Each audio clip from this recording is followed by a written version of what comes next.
I'd like to introduce to you two speakers who spoke at Faith Angle in 2014. And I just listened on the airplane yesterday coming in. Their remarks held up awfully well, whether it was Molly, a leading columnist at Time Magazine, who's been at The Atlantic. You keep saying that. I'm not a columnist. An editor. National reporter. I'm a reporter. Thank you. Thank you for that. It's right here in the notes. A national reporter at Time Magazine since 2017, and previous to that, The Atlantic and a couple of papers in Nevada and elsewhere. But Molly had words on abortion and on gay rights and on sort of the quieter murmurings of prayer in schools and the prayer questions, which of course have risen themselves today. And it held up awfully well. So just to introduce her briefly first, and then Dr. Moore to you before we start.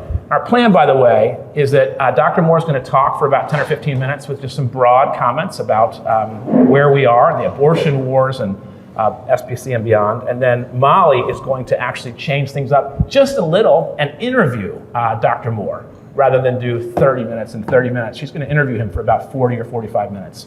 And I'm very much looking forward to the gift of that. So Molly,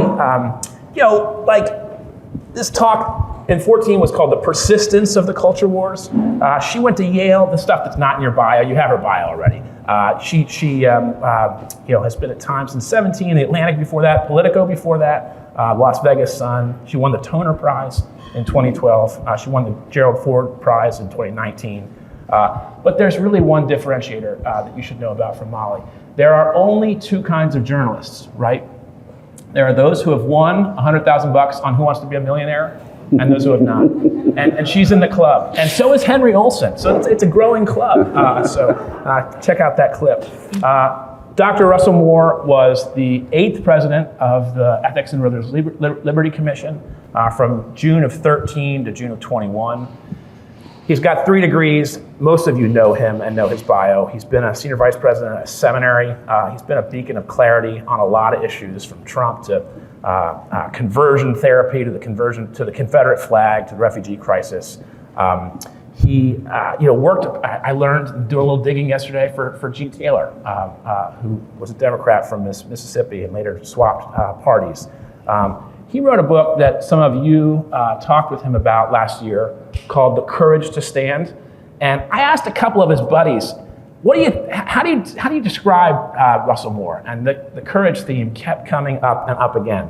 And I want to read to you what one of his colleagues said. Russell Moore may be the only person you've ever met who's had an insult about him create a page in an adult coloring book. During the height of the Republican primary season in 2015, spring of 15, Dr. Moore was called, quote, a nasty guy with no heart by Donald Trump on Twitter. He couldn't help but laugh a few months later, when a friend sent him a copy of a coloring book that he'd come across in a local bookstore. The coloring book cataloged a series of Trump insults into a single space for grown-ups to play with crayons. Right there, just a few pages in, was that same quote, a nasty guy with no heart. The real reason, of course, that Russell Moore is such a fascinating leader to learn from about evangelical views in our country and in our contemporary moment is because he's been coloring outside the lines, outside the proverbial lines for many years. Again, some of the themes in this most recent book, and maybe we'll hear a little bit from his next one, which is coming, I believe, this fall. His convictional kindness has made him a leading voice among the prophetic minority, and maybe within some of the 80 million evangelicals in the United States. And his leadership, including today at Christianity Today, where he leads the Public Theology Project, will chart the course that's particularly helping to lead leading Christians for the generation to come. When Dr. Moore, this is again from his buddy, former colleague, when Dr. Moore isn't writing incisive columns or recording interesting podcasts, and we would encourage you to check out the Russell Moore Show that is at Christianity Today, and in particular, the episode with Tim Alberta on some of his recent travels and that wonderful piece he wrote in The Atlantic recently. When he isn't doing those things, he's leaning into apparently his Mississippi roots of great country music, not the cheap bro stuff, but Willie and Waylon. And then this friend adds a zinger. Here's the thing. Inside and outside now of the SBC, Dr. Moore has an insatiable capacity to speak prophetically, not because he's concerned about what insults are written in coloring books or by former presidents, but because He's actually concerned about whose names will be written in the Lamb's Book of Life. Dr. Moore and Molly, welcome back to Faith Angle. Thank you for helping us make sense of Dobbs and the SBC and maybe prayer and football games and more. Dr. Moore. All right. Well, thank you. It's good to be with you. I can't believe that was 2014. That seems like a lifetime ago. So much has happened since then. Well, and thinking about the Dobbs case and sort of the implications going forward with evangelicals, if the cliche is the headline, Dems in disarray, the headline is often evangelicals in disarray because it is so often true. There is a sense in which evangelicalism is at a very precarious moment, and there are divides right through not only just about every denomination, every ministry, but every local congregation. Tim's piece in The Atlantic last month surveys that, I think, really well. And what I heard immediately after that piece was published would be from pastors all over the country saying, well, that's exactly what's happening for me. So even in congregations that aren't currently divided by politics or racial justice questions or something else, there's a sense of precariousness that those sorts of divisions and divides can happen at any moment. So that I find myself in the surreal situation of having the reverse conversation from what I would have been having 10 years ago.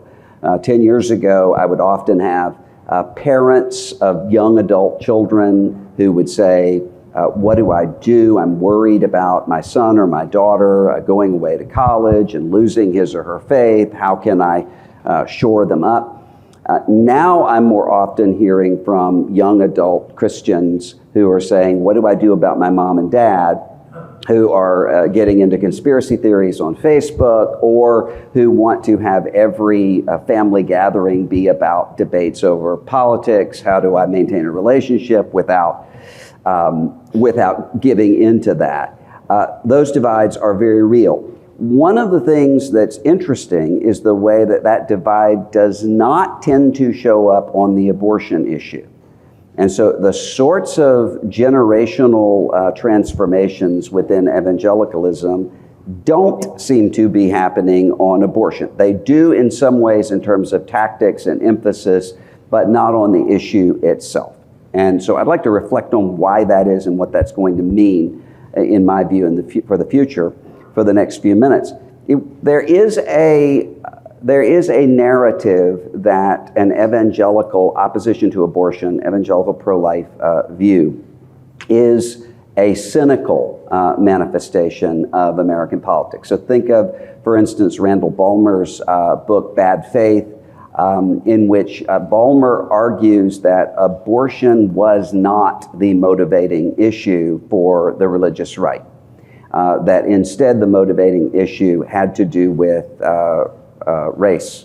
And so he quotes from Paul Weyrich and Richard Viguerie and others who were leading figures in the religious right, talking about the motivation being IRS decisions on evangelical Christian academies, segregation academies, the Bob Jones case, and so forth.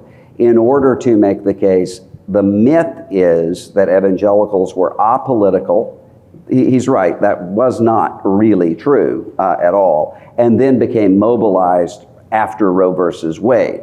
He's right also that is not true in exactly the way that we often see it. I don't think, though, that his cynical, for lack of a better word, reading of that is entirely true either. I mean, even if one takes the most cynical view possible, there has to be a reason why people are motivated by a particular issue. So if one looks at, for instance, the Protestant Reformation, and if one were to say, well, we can look at this simply in economic and political terms. This has to do with the church building itself up through the selling of indulgences. One still has to ask, why are people buying indulgences? Why does that work? Something can't be marketed if there's not an audience for it. So there had to be a theological base that caused that to be motivating to people to say, I don't want to go to purgatory. In the same way, I think the issue of abortion, even in the most cynical readings, taps into something present in evangelical life that has been persistent. One of the things that people will often point to are the Southern Baptist Convention resolutions in 1971 and 1974, which were essentially pro-choice in the way that we would read it now, because the exception clauses were so broad. The problem with that reading is that often there's a lack of understanding of what actually was happening within the SBC and within the larger world of evangelical Protestantism at the time. A great deal of it had to do with what we would now call negative polarization, except not the kind of negative polarization that's red state, blue state, but Protestant Catholic. So for most of the 20th century, if you look at the writings, especially coming out of the Baptist tradition, the writings that were concerned with religious liberty and religious freedom, they were not directed toward a fear of a secularizing America in the way that they would be now. They were written about the fears of an authoritarian Catholic Church, immigrant communities coming in, not assimilating. You see the same sort of language showing up in other places later. The sort of rhetoric that was being used against Al Smith in 1928, John F. Kennedy in 1960, fear that there would be dual loyalties, and that the Roman Catholic Church, once it achieved power, would not allow for religious freedom. The abortion issue, seen as a Catholic issue, often led to the exact opposite response from some committed evangelicals. With that, there was a kind of NIMBY phenomenon of, especially in the South, evangelical Protestants not thinking that abortion was or could be a commonplace practice among them. And so if you look at those resolutions in the 1970s, it's shocking to people how the exceptions seem so broad, but they're worded in such a way as to condemn abortion and then to give the exceptions. So abortion, obviously not as a means of birth control. Abortion is a terrible thing, and then these exceptions that are very broad. There is a sense in which what happened in the years through the 1970s and through the 1980s is that there was a growing awareness that abortion actually can happen at a scale that people previously did not think would be the case. Whether the position is right or wrong, that is a factor that took place. There's also the importance of recognizing multiple motivations within the pro-life movement. Pro-life movement is not one thing. There's a political wing of the pro-life movement. There's a ministry wing of the pro-life movement. There's a cultural persuasive wing of the pro-life movement that are working together. But often, even within those subcategories, you have multiple motivations for the pro-life position and for opposition to abortion. So if you look at, for instance, some of the rhetoric from the pro-life movement in the 1980s, in the early 1990s, a great deal of it was framed in terms of cultural decay. Abortion is a sign of the same factors that gave us the sexual revolution, the same factors that are leading to a cultural decline of the country, in language that could be framed in terms of a Christian America that is being lost. That is almost never the sort of rhetoric that one is going to hear from younger, committed, pro-life evangelicals who are just as opposed to abortion as their parents or grandparents. These are people who don't see the culture around them as Jerusalem turning into Babylon. They're accustomed to being a cultural minority in their view within American culture. They're not going to be the people who are going to line up for Disney boycotts or Starbucks boycotts or those sorts of things. Nor are they going to be the people who are going to frame their opposition in terms of a hand-wringing or a fear-mongering about the future. but they're just as opposed to abortion. And a great deal of this has to do with the fact that with abortion, unlike some other culture war issues, there is the question of human dignity and human vulnerability.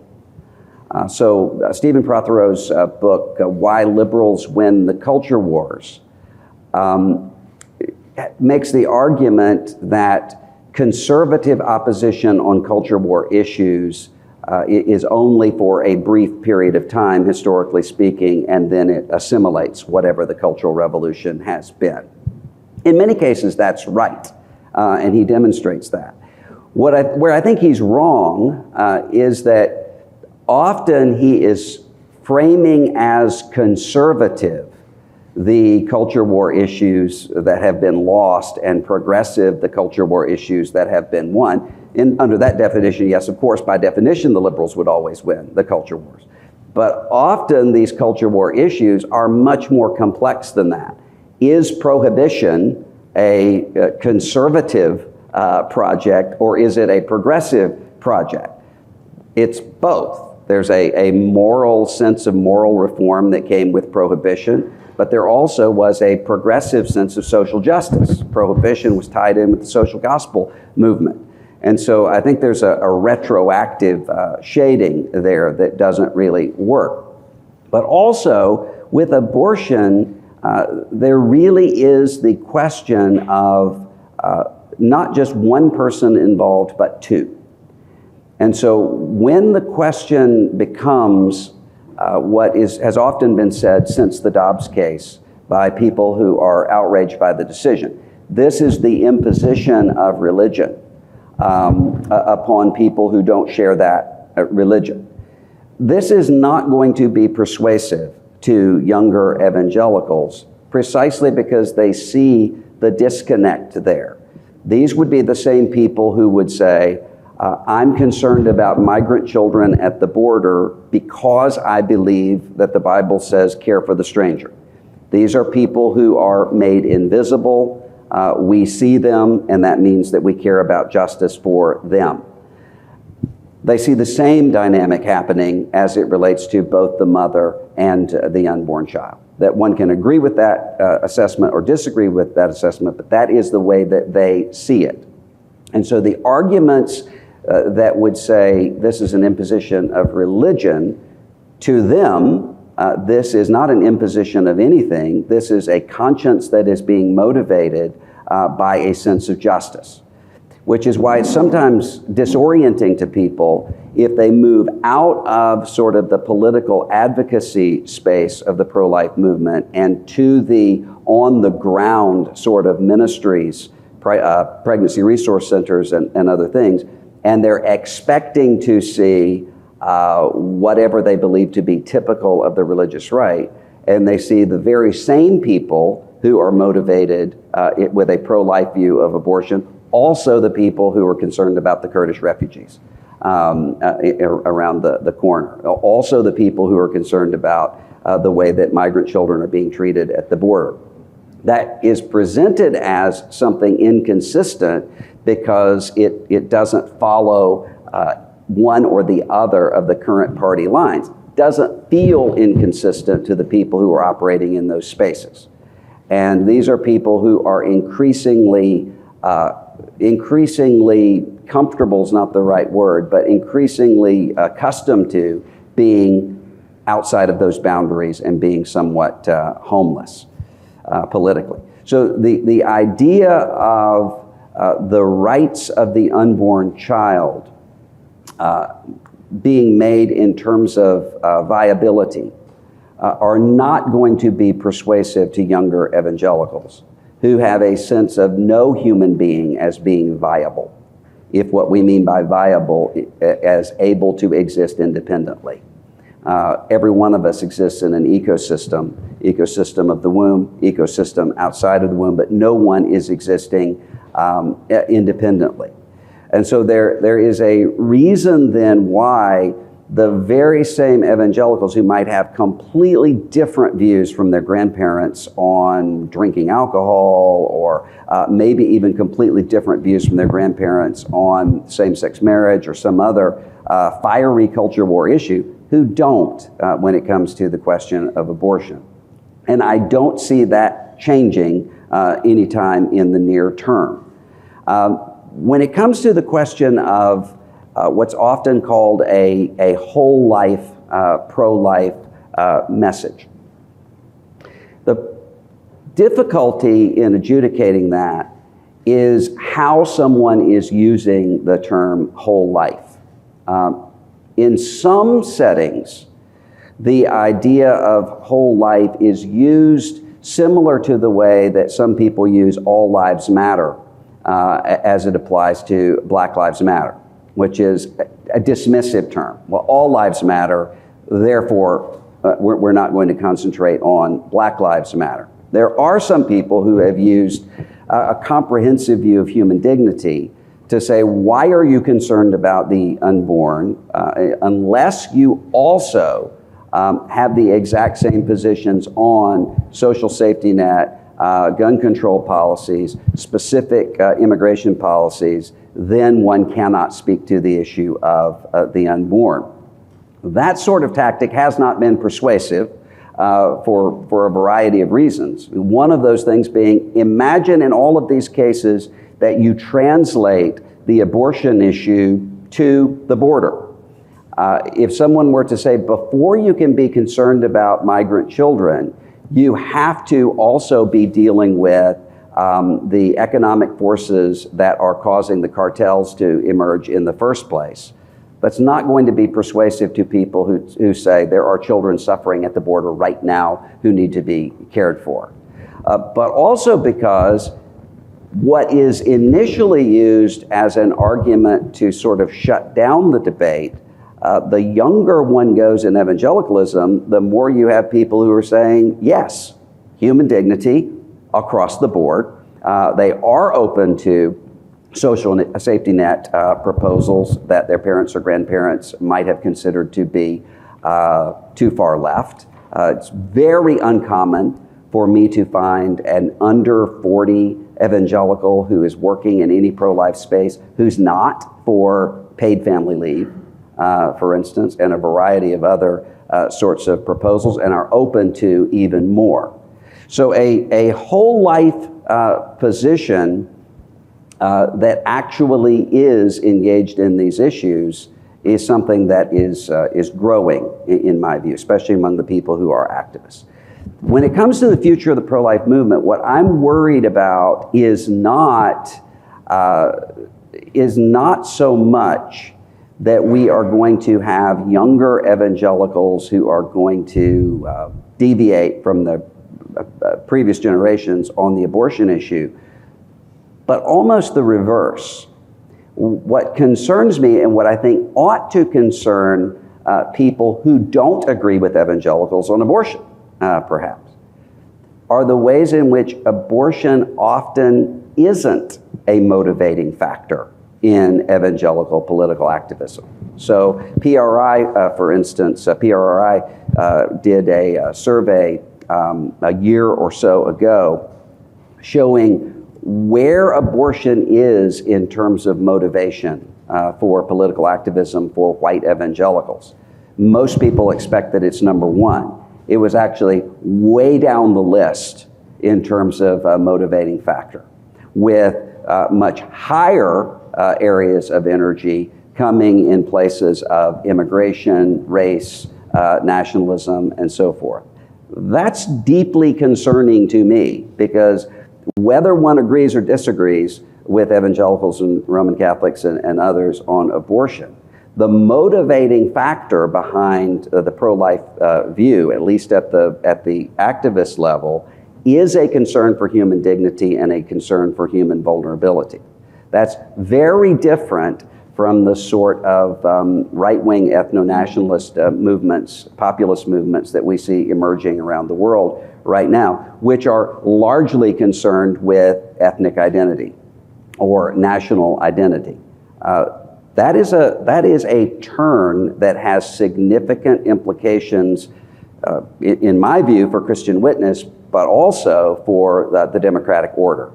And so a loosening and a weakening of a commitment to a pro-life ethic is not necessarily good news, even for people who would disagree with us on that issue. Matthew Rose's book, World After Liberalism, makes this case, I think, really well about the way that ethnic identity issues often motivated in a despising and a hatred of vulnerability, whether that's refugees or migrants, the disabled, others, has at its root both a co-opting and a using of Christian themes as a way to identify someone as European, for instance, as standing up for Western civilization, with a despising of some of those core Christian doctrinal themes, that the strong do not dominate the weak, for instance. So any diminishing there is not going to be necessarily a move in a good direction for the people who disagree with us.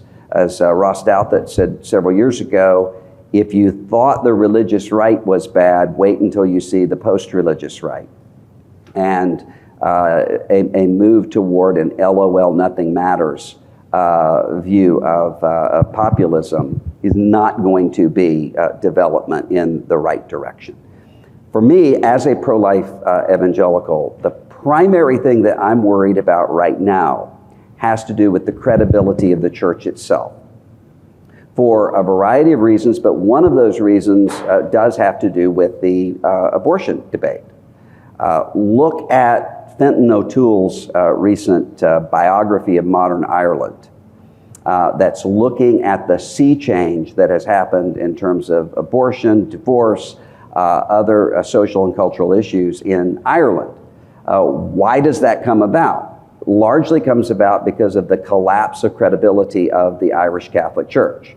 O'Toole gives the example of the Archbishop of Dublin, Archbishop McQuaid, who had such cultural influence that when he heard Duke Ellington singing "I'm Always True to You in My Fashion" on the radio, he was able to call the radio station and say, "This song promotes moral ambiguity," and the radio station would take it off. At the same time, as O'Toole argues, the church itself was involved in covering up horrific crimes against the most vulnerable people in their care. And once people were able to see the difference between the rhetoric in the cultural arena and the reality in the church arena, the response was a complete rejection of everything that the church was advocating, at least in the social arena.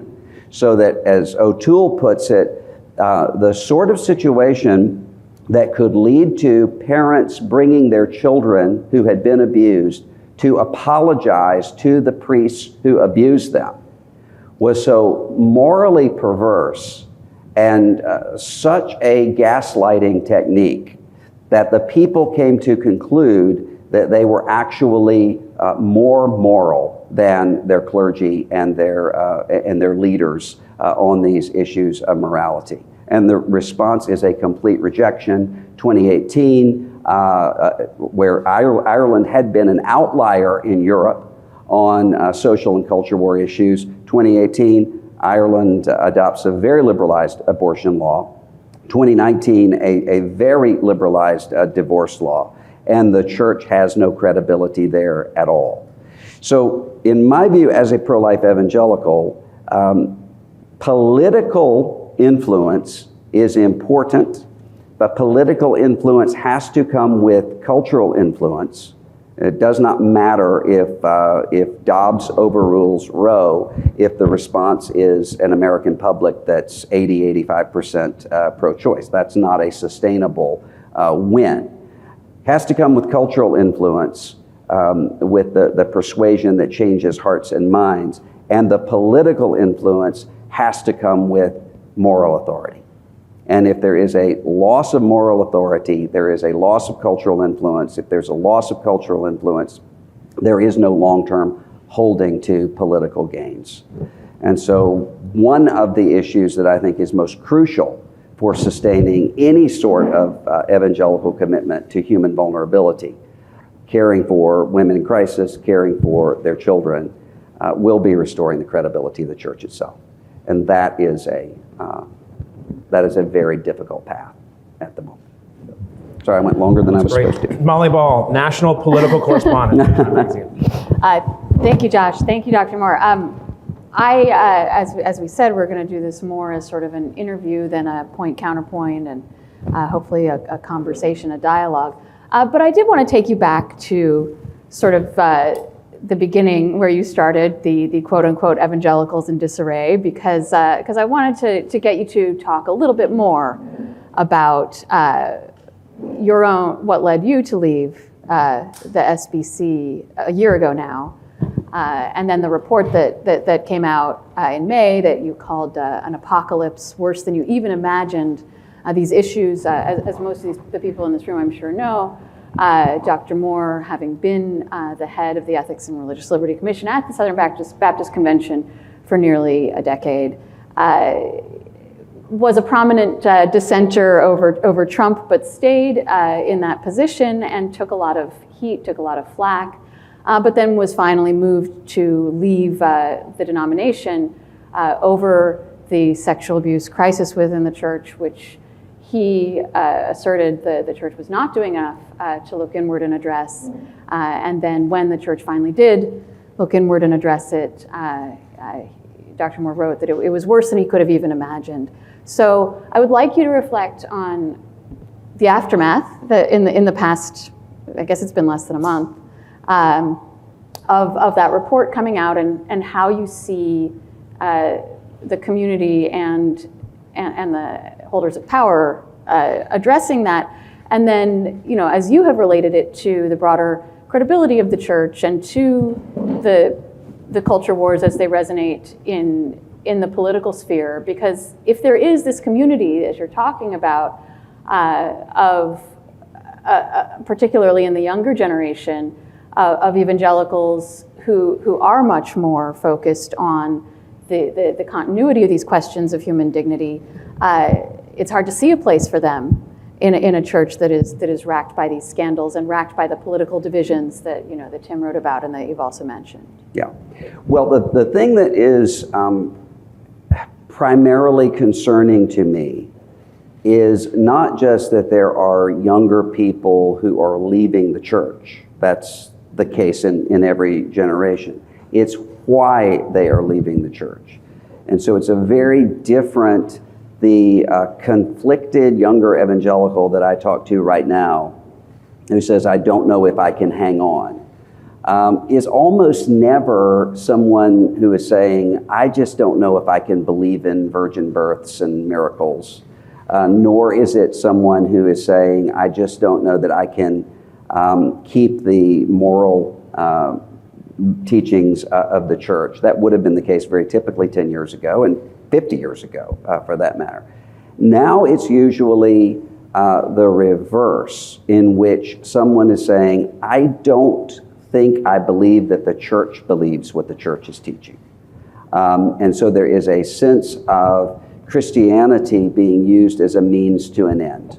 That shows up in the political divides, even for younger evangelicals who might completely agree with the political positions that their church is taking. If they see the church's teaching as being political, they can get their politics somewhere else and without giving up a Sunday morning.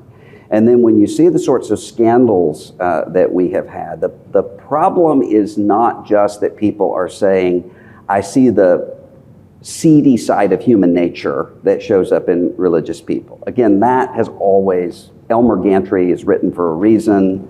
I was looking at a quote a few weeks ago about the judge in the Jim Baker, Tammy Faye Baker case, PTL scandal in the 1980s, who had someone who called and said, are you a Christian? And he said, I would have said yes, but now I plead the Fifth Amendment after having seen everything that I've seen. That's always been the case.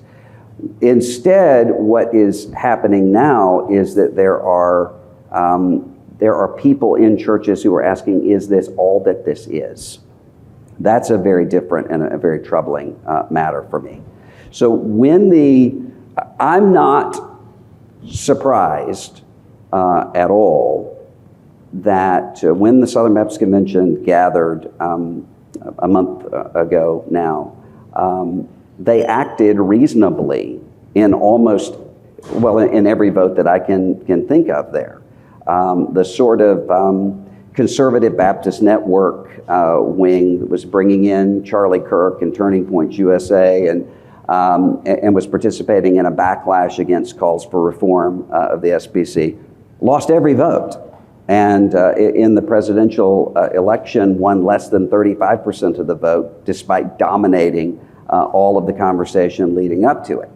It's not surprising to me because that was always the case. I never worried about what the Southern Baptist Convention would do when gathered together. I never walked away from a convention that I wasn't encouraged and affirmed.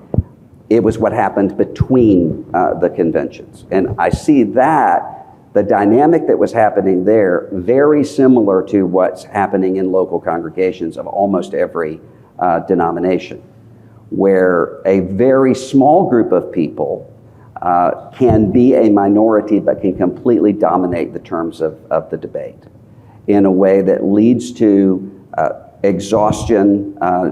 Someone and I were talking last night about the book Breaking the Social Media Prism, about the fact that you actually don't have extremists across the board on social media.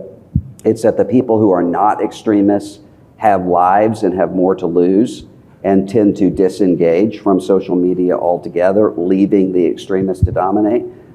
That's actually showing up in real life now, happening in denominations, happening in local congregations, because there's not an understanding of the psychologies involved. And so it's, Brian Klaus has this book, Corruptible, about power dynamics, and he uses the example of his mom, who was a school board member. She ran for school board because she loved kids, she loved education. She was interested in boring things, relatively speaking, about education policy. She wouldn't, he argues, run now if she had to deal with people screaming about CRT and masks and vaccine policies and conspiracy theories at the school board meeting. That's not what she went into it for. She just wouldn't run, which would leave it for the people who actually enjoy that kind of thing. That changes the dynamic. That's what I see happening in local congregations and happening denominationally. And there is a sense of, in many cases, people eventually say, I came into this to serve Jesus and to serve people. I can do that in other ways. In my own case, it was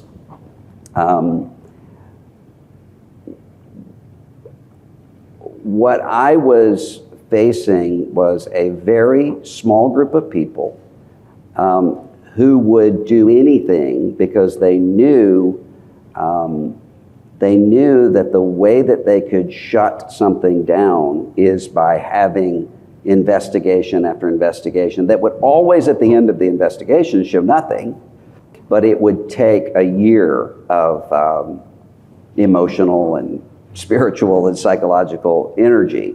That eventually came to the place where my son, who was 15 at the time, asked my wife, has Dad had an affair or something? He said, I can take it. Be honest with me. What is this about? And so I said, well, why don't you come with me when they read their grievances out against me? So he went with me to an SBC executive committee, first and last one he ever went to. And afterward, we walked out and I said, what'd you think? And he said, I feel better about you than I did before, but my question is, why do we want to be a part of this? This is so angry.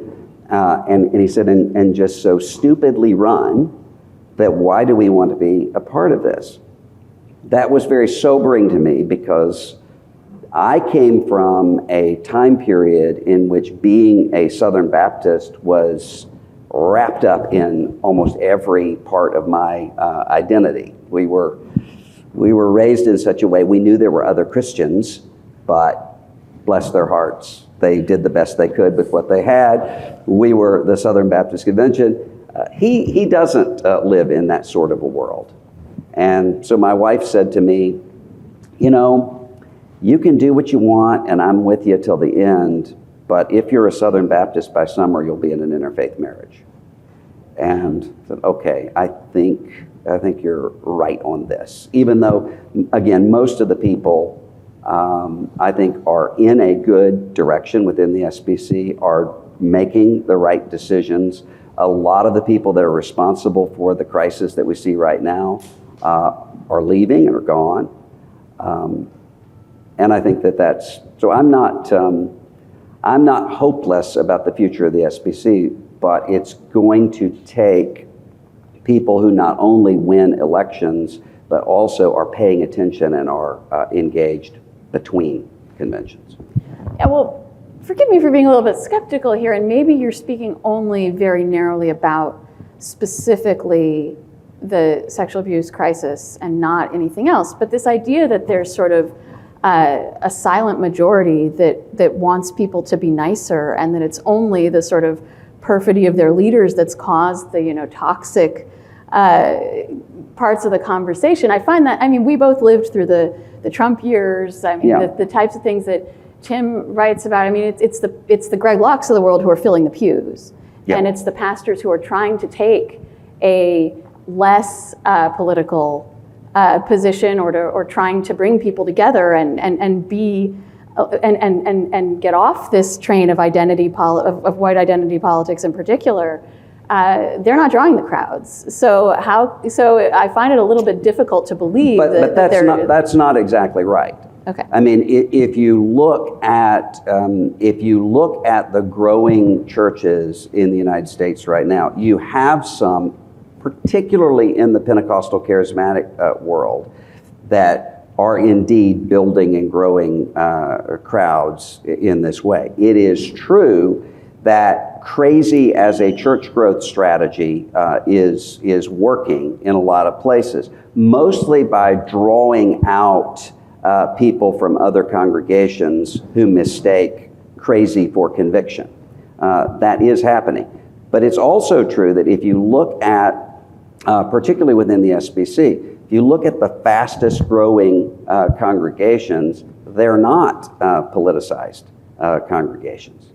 And where you do see that taking place, again, often, if you look at your typical church, for instance, that's torn apart by, I had a pastor not long ago say that he would put a hoodie on when he went into the grocery store, pastor of a very large church, because he had prayed for the family of George Floyd, and after that was accused of being a critical race theorist. And so he would have this controversy going on. If you took a vote in his congregation and said, is Pastor Tommy a critical race theorist, 90% of the people would not say that that's the case. 10% of the people, though, are the ones who are constantly at him, and are the people who will say, the problem is Pastor Tommy is just always in the middle of controversy, because they're putting Pastor Tommy in the middle of controversy, and eventually that exhausts even the 90% who start to say, why are you always putting us through this?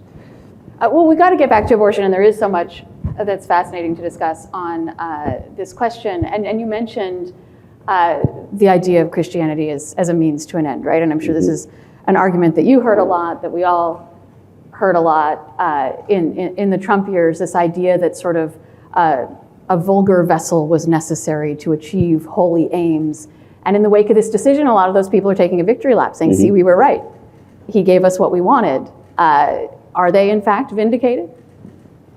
Well, here's the argument that they would use. The argument that they would use is that there had to be a disruptive figure who would be willing to do whatever it took to appoint the sorts of people who would hand down the Dobbs case. I don't buy that argument for a number of reasons. I mean, one of them, the author of the Dobbs case is a George W. Bush appointee. I don't think that you would have had largely any different decision from a Jeb Bush court or Marco Rubio court, a Ted Cruz court, than you would have with a Donald Trump court, especially given the way that attention is so carefully paid now on both the right and the left to court appointments. So I don't think that Donald Trump uniquely was going to make judicial appointments that someone else wouldn't have made. I also think that one has to look not only at the final result in this case, but what is the cost of hitching the pro-life movement to a figure such as this? Now, again, I think people can make arguments in various ways, but that is deeply concerning to me. I don't think you can have long-term a pro-life ethic without a concern for vulnerability, a concern for women, character. I mean, I think all of those things matter.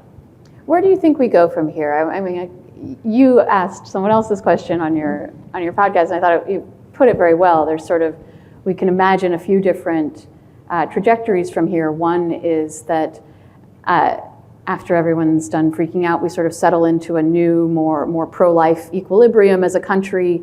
And one is that we continue to pull farther apart and keep fighting, potentially to the point of the destruction of institutions. And one is that there's a backlash, and that we end up in actually a less pro-life equilibrium than we were before. So I'm curious where you think we're going. That's sort of the policy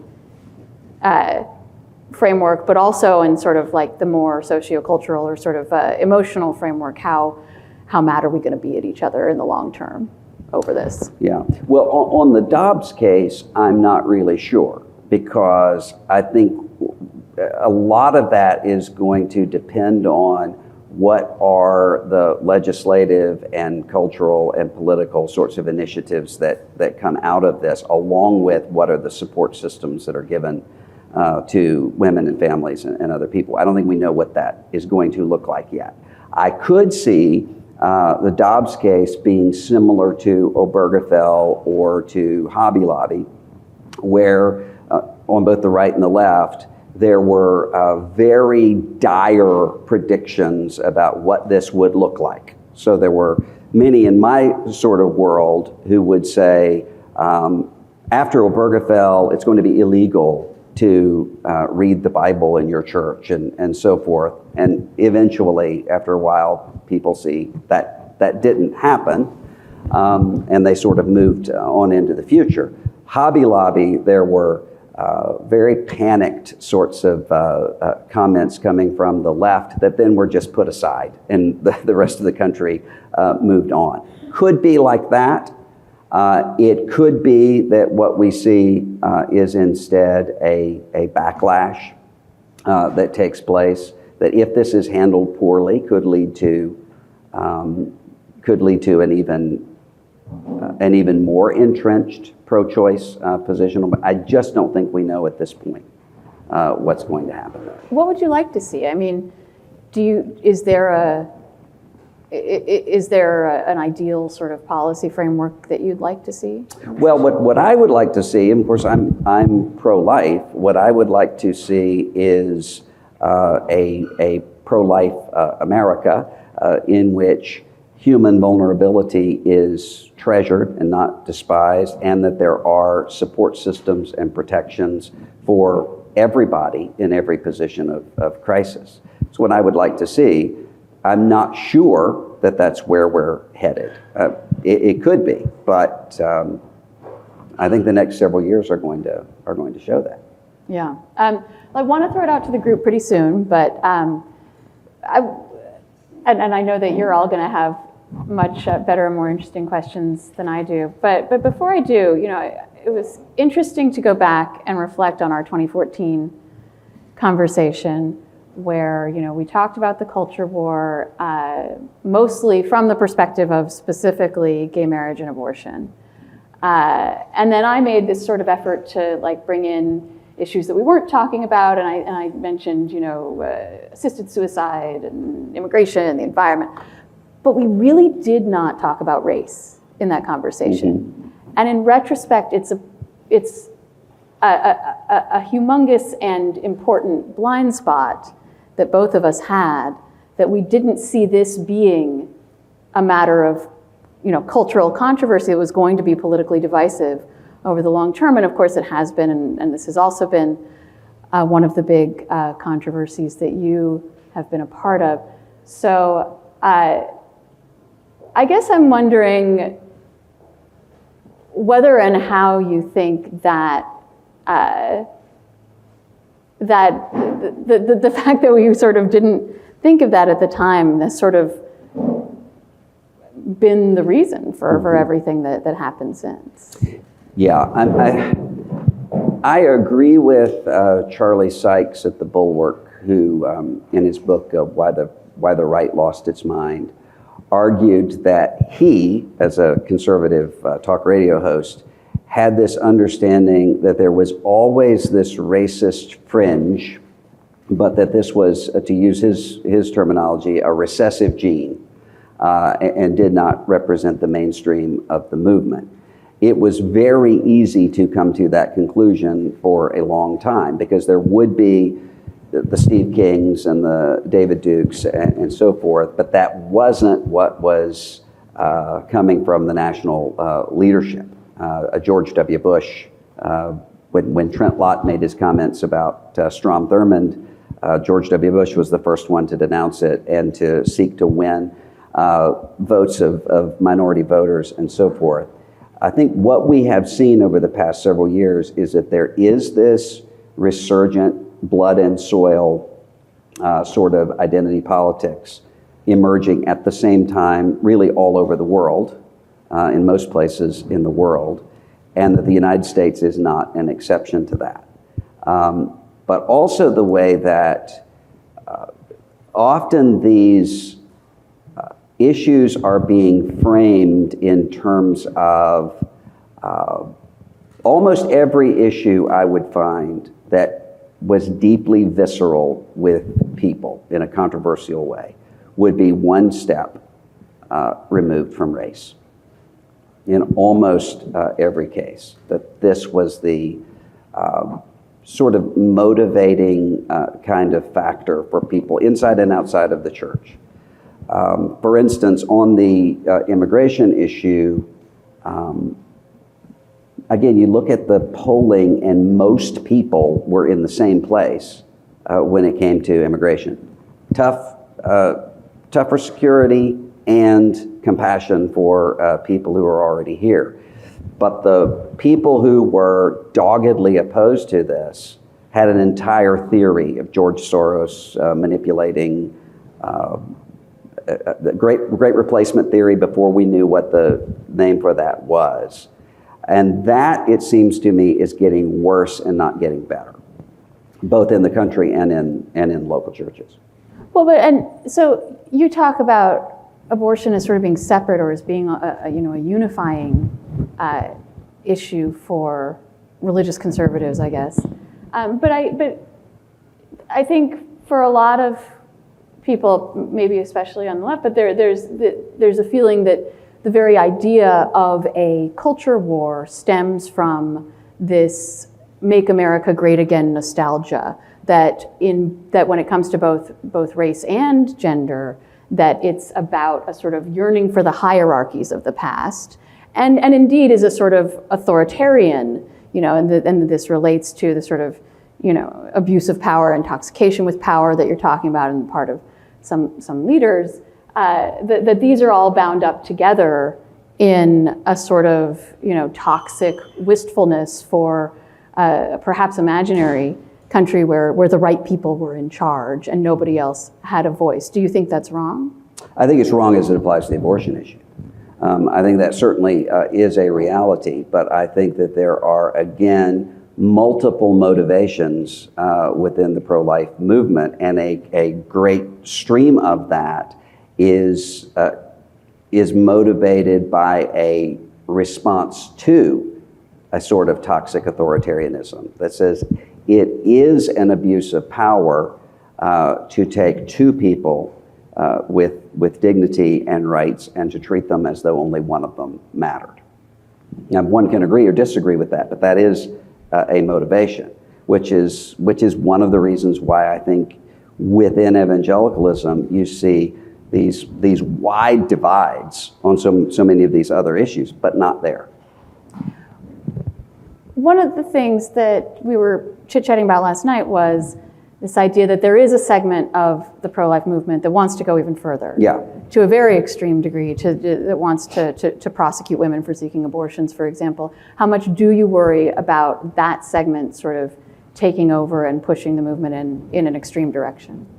Well, there is that wing. I mean, for instance, within the SBC, a great deal of the conversation this year was coming from so-called abortion abolitionists, who are using a very positive term, abolitionism, and there's almost no Southern Baptist that doesn't want to see abortion abolished. But what they're arguing is that incremental moves toward a pro-life position are themselves compromise and are accommodating abortion, which of course the irony of that is that Dobbs was decided on the basis of an incremental approach. I mean, the Mississippi law is outlawing abortion at 15 weeks. There's been this undercurrent of a distinct minority so far that would, for instance, we had a group in Georgia when my organization supported the 20-week ban, national legislation, that put out letters saying they're for abortion up to 20 weeks, which of course is not the case. So there has been that argument. Now the argument is that unless one is going to penalize not just abortion providers, but also women seeking abortions criminally, that one is not genuinely pro-life. I don't think that that's going to win the day. As a matter of fact, a letter denouncing Louisiana legislation that would do just that was signed less than a month ago, or maybe a little more than a month ago, by virtually every major pro-life organization, from Susan B. Anthony, National Right to Life, so forth. You remember the very strong denunciation that came of Donald Trump in 2016 during the primaries, when he's being asked about should women be penalized, and in an interview he says, yeah, there should be some penalty. The denunciation came from all of the pro-life groups. We're saying that's not what we're going for, and he walked that back and then changed it. So if that were to become, if there were to be a kind of pro-life movement that seems to be punitive to women rather than a pro-life movement that cares about the dignity of women and unborn children, yes, I think that there would be a backlash to that in a major way. I don't see that happening, especially because where it is happening among sort of fringe streams of evangelicals, but isn't showing up, so far as I can see, for instance, within Catholicism, which is the idea driver still of the pro-life movement. It's not the totality of it, but Catholicism does drive the ideological side of the movement. You want to throw it out to the group from there? I think that's exactly right. Thank you, Molly. Thank you, Dr. Moore, very much. All right, so everybody has within an arm's reach a mic. Please just use that as you get in. I have one quick follow-up question while you're getting yours ready, and we'll keep a list up here to the predictive question that Molly asked, which is just that, as we have the privilege of a religious leader with ties to the churches with us, as opposed to lots of other stories people are working on. In terms of your connectivity with a lot of churches, former SBC, churches, former friends at SBC churches still, and or current friends at SBC churches still, and the kinds of things you and Tim talked about on that podcast, where the question was raised: is January 6th more of a letting the steam out of the vessel, the extreme tip of it all, or a harbinger of things to come? Do you worry there? There was an assassination attempt on Kavanaugh's life a week and a half or two ago. How worried are you that this part of the abortion wars and the energy and the frenetic energy that is part of the culture wars, in the abortion wars right now, may lead in connection to midterms or 2024 to considerably worse than we've seen? I'm not sure as related to abortion. I am very concerned across the board about political violence and civic violence. And a lot of that has to do with the way that January 6th altered the Overton window of the sorts of things that were happening on January 6th would be the kinds of things that if any of us had warned about in June of 2015 or even in September of 2020, it would have sounded like hysteria. And on the day of January 6th and 7th, there was almost no way to defend what was taking place. I mean, even the people who were trying to were doing that by saying it's Antifa, things that were later demonstrated not to be correct. But after a little period of silence, there was the argument, let's just move on, things just got out of hand. That's deeply concerning to me in terms of what, and that's why I think the January 6th committee hearings are so important, even if they don't move the needle in terms of public opinion. I think it is really important as a historical record to deal with the horror of what happened there, because if we're able just to say, January 6th, this is one of the things that happens in American life, then we are headed into a really, really dark time. Amy Sullivan, Sojourners, and a podcast. And let's plan to break at 10:45 sharp for 15 minutes, so that's where we're going. Just hit that button on the front right.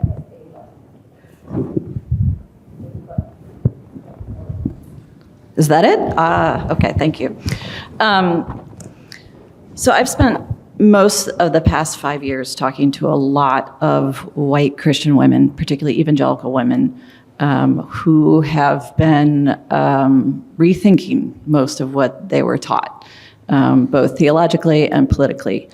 And when it comes to the abortion issue, there's a pretty common story that most of them tell, which is that just like you had at the beginning talked about the fact that on the left, often it seems as if in an issue where you've got competing interests, only the woman counts. It's the opposite of that on the right often. You talk about people acting as if there aren't two figures with dignity and right to life, and yet it can seem like the woman is beside the point.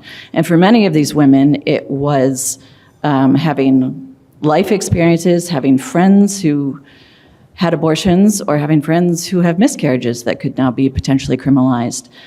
And then there was another piece, which is for them thinking through, do we really want Roe overturned? Is that the way to get what we want?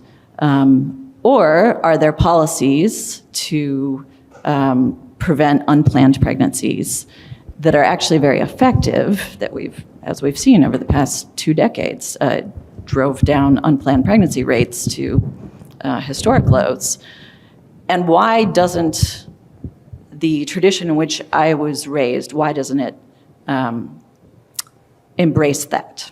And so my question for you is, for a while, it has seemed that one of the differences between evangelicals and Catholics and the pro-life movement is the difference between a church that is fundamentally opposed in its teachings to the acceptance of contraception and evangelicals who, in their various traditions, don't necessarily have that opposition. Right.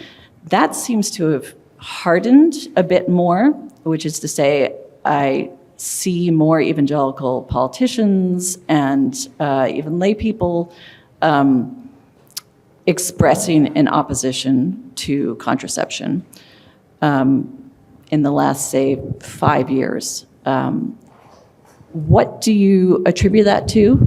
And do you see that as an issue going forward when people are going to be focused on, yes, what are the states doing in terms of laws, but also is access to contraception now going to be, as some of the justices have indicated, up for reconsideration?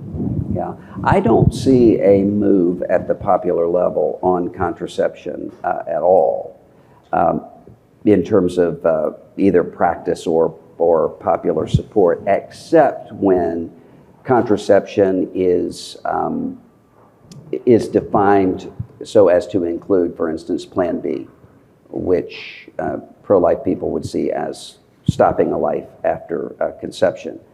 But I don't see beyond that really much movement, at least in my evangelical spaces, on contraception.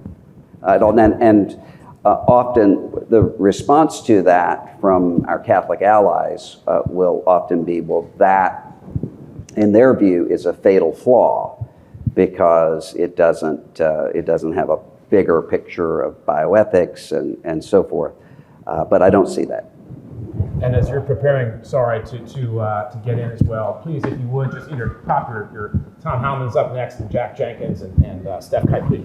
A quick follow-up? Yeah, just that, and yet when it comes to the political arena, that was a major issue with the AMA and the contraception mandate. It was not just the Catholic politicians who said this is a line we can't cross. It did become something that almost scuttled the whole thing. Yes, but because what you had at least in evangelical spaces, two things. One of them being drugs that they believed to be abortion causing. Well, again, whether one agrees with it or not, that was their belief. But also because even many evangelicals who have no problem with contraception at all didn't want a state able to tell nuns they have to cover contraception. So I think those are different questions, but I just don't see a major cultural shift on contraception happening. All right, we got Tom Howman, Shadi Hamid, Steph Kite, Jack Jenkins, and Kelsey Downs. But first, please. Oh, I was just going to jump in to say that I do think that the debate that is going to start happening in many of these states may not be about contraception, but it is going to be about, Plan B or, Yes. The under 6 week or under 15 week or under 20 week period where, a lot of the states that pass these so-called trigger laws that go all the way to fetal personhood were passed under the assumption that Roe was still in place, and these were essentially messaging bills. And now there's a dog that caught the car effect, where a lot of these conservative legislators are on the hook for positions that may generate a backlash, even if they aren't all the way to banning contraception. So. First, a fantastic discussion and perceptive questions, Molly. This shows the importance of these meetings. So I have two questions, but the first observation is it's interesting we discuss this at such a theoretical level, or 30,000 feet. And since the Supreme Court leak, it's really hit me and many of the people I deal with that this is such a complex personal issue for women, fathers with daughters, husbands, and it's far different than the coach praying or even the Hobby Lobby thing. So my question is this: does that make finding common ground for all life issues more difficult moving forward? And also, what about the movement in this country from people coming from state to state? While you were talking, I looked up that 20% of the Southern Baptist Convention comes from Texas, Georgia, North Carolina, Florida, Tennessee. So 20% of the new people coming to Texas are from California. Mm-hmm. what is that going to do to this big issue and the evangelical movement? Will it harden our silos or break them down? Well, on the second one, I'm not sure. I don't know that we know yet. On the first, I think it might make it more difficult to have broad coalitions that are assimilating virtually every issue, but that was already difficult.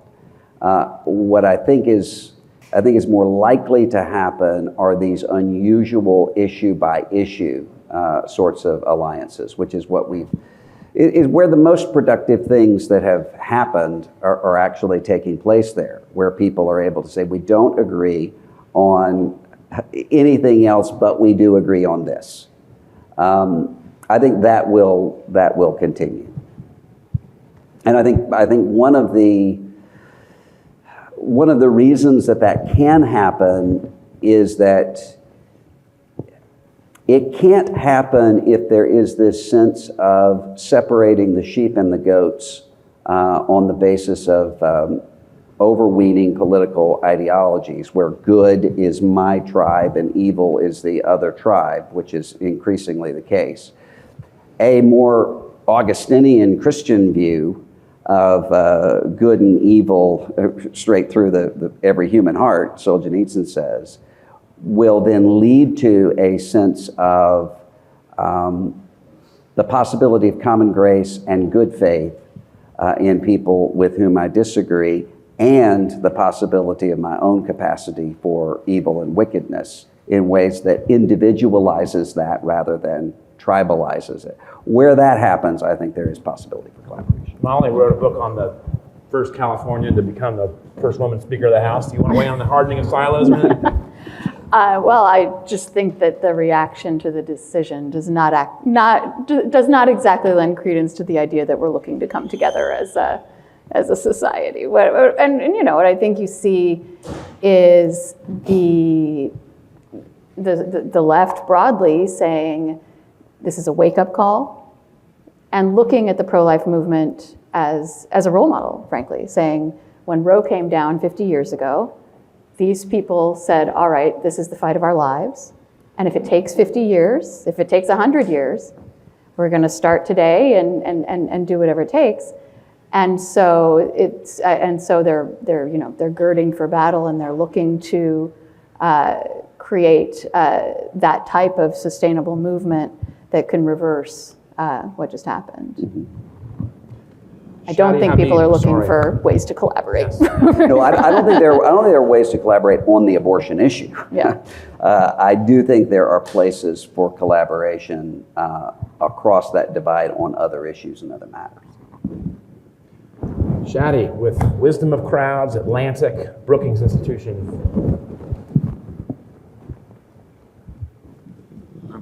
Okay, I think that works.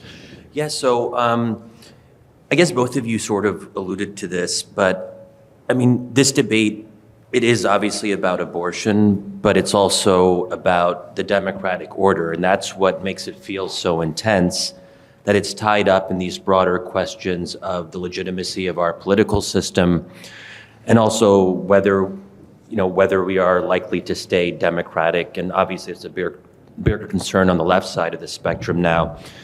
But I think that makes it, very hard to actually, talk about what middle positions might be or compromises on this specific abortion question, because it's ultimately about the future of the republic. It's existential in that deeper sense.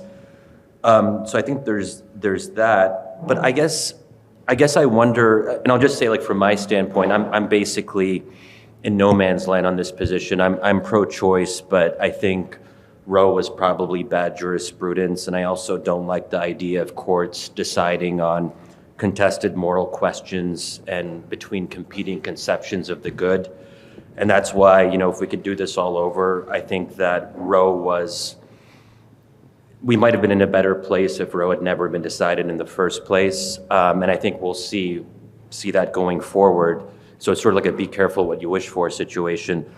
But I'm curious, Dr. Moore, but also Molly, from the if you have views on the left side or how you view the left side of the spectrum on this. But I mean, I think that it's very hard to find, like, so I've been very, I think, reticent the last couple days to sort of express that middle position. And I feel like on Twitter, but also my sense of the broader ecosystem is this is the most social pressure to conform. So if you're vaguely left of center, as I am, this is not the time to say anything. And I'm someone who's generally like open to say things that, are out of the mainstream. But on this, I feel like the costs are considerable, and maybe that'll dissipate. But I imagine it's also similar on the right, that if someone on the right who's pro-life, but maybe has a position that, well, maybe there shouldn't be trigger laws that ban abortion at basically 0 weeks, that there could be a sort of first trimester compromise,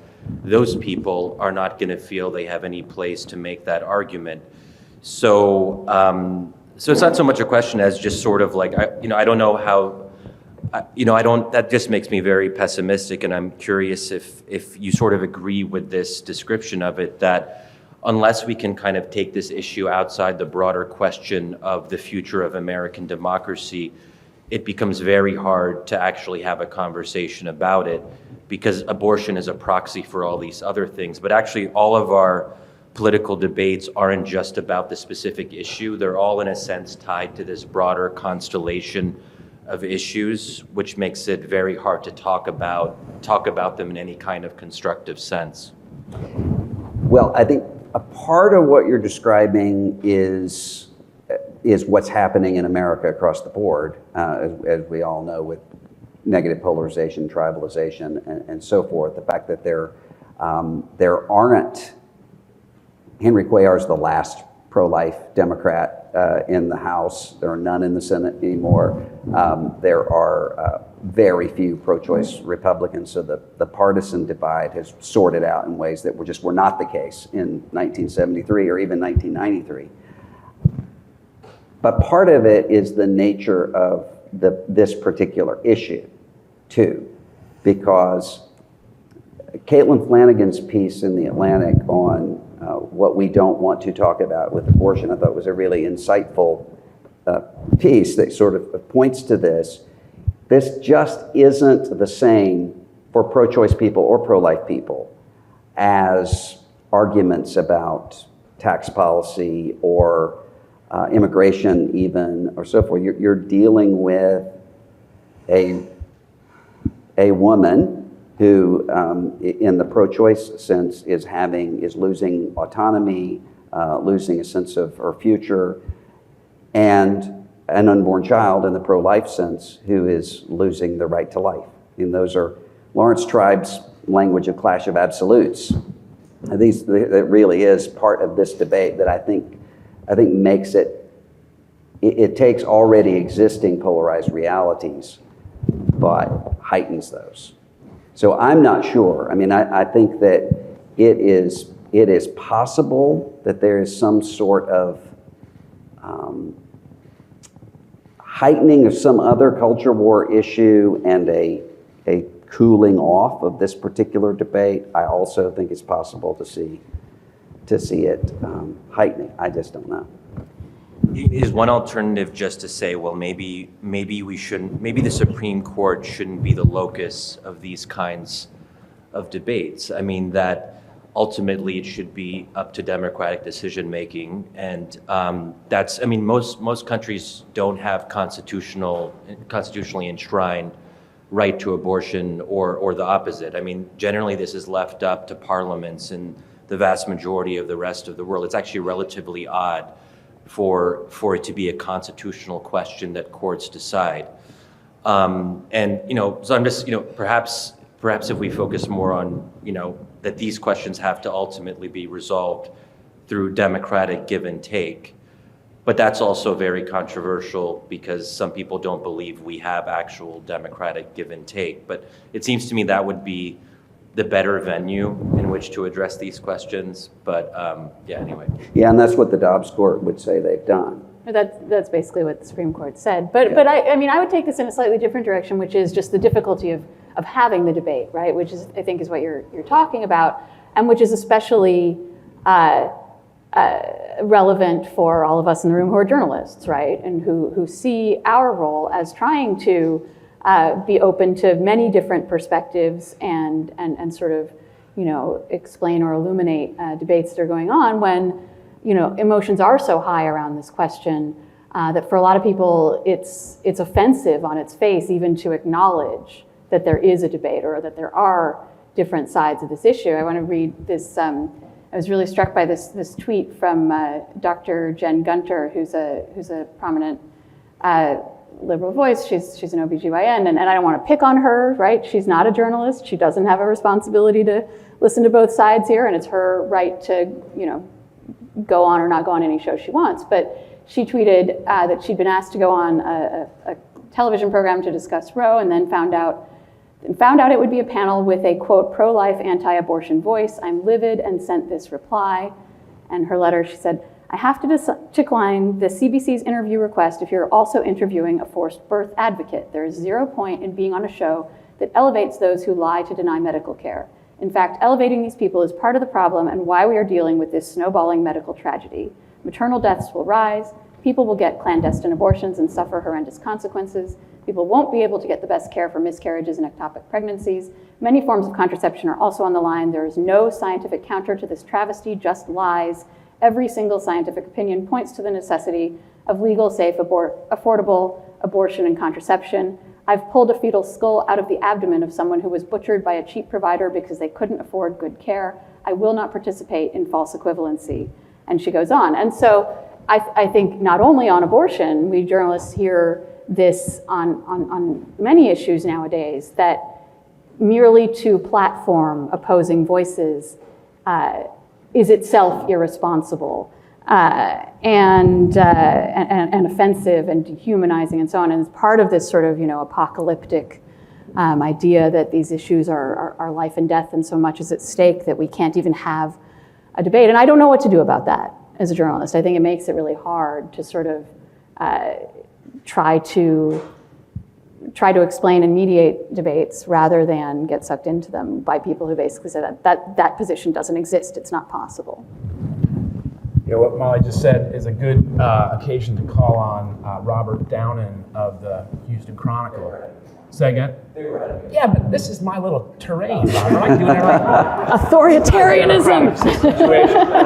Listen, we're gonna get to other new journalists, but seriously, Robert killed it on the abuse crisis in the SBC, and he used his territory of stewardship to really, over the course of 7 years, you guys had that thing going. So please, if you would, ask on the example of Molly just sort of encouraged. You're up, Robert.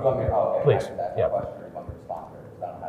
No, I honor your amazing 7-year work as a journalist. Just this way, just hit that button, and you're up. Thank you. It was it's 4 years of work, but it has felt like 7. So I'm prone to exaggeration. This is a long thought followed by a short question for Dr. Moore.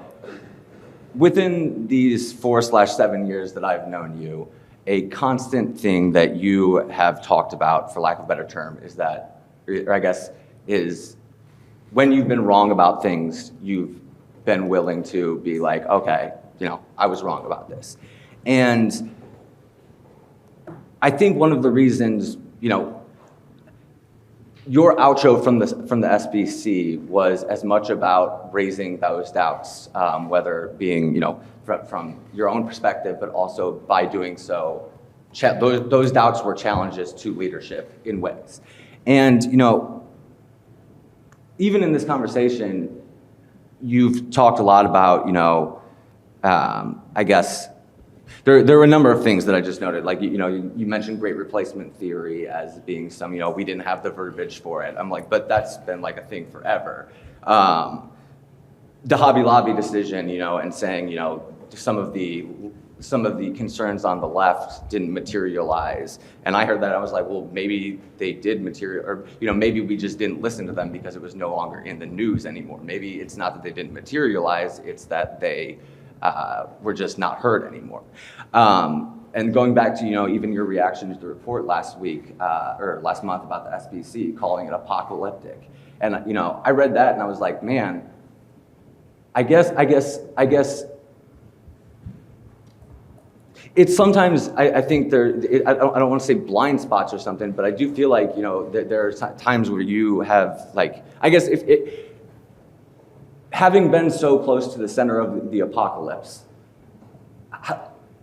did you at any point, I guess I was wondering at the time, like, did you have to take a step back and be like, how did I sit next to the apocalypse and not see it coming? And again, I bring all these points because earlier in the conversation, you guys were talking about incrementalism and just a broader, like, where things could go. And you mentioned, you said earlier at the outset of the conversation that if you had said in 2014, when you guys had a conversation that didn't include race, if someone had asked you that you thought if January 6th would be possible, they would have thought you were insane.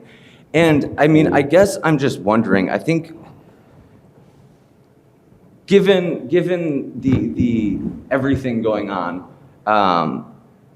how you think about the role of optimism in your own perception of these issues, and how you temper that optimism that's rooted in faith, and you can elaborate on what it's rooted in, but how you temper that with, I guess, places where you've been wrong before and have said as much, and yeah.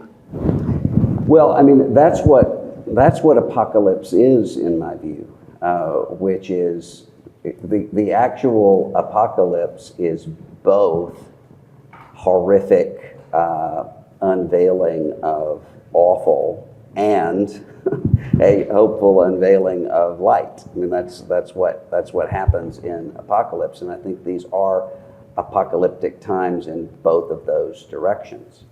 And so I think that in my case, and I find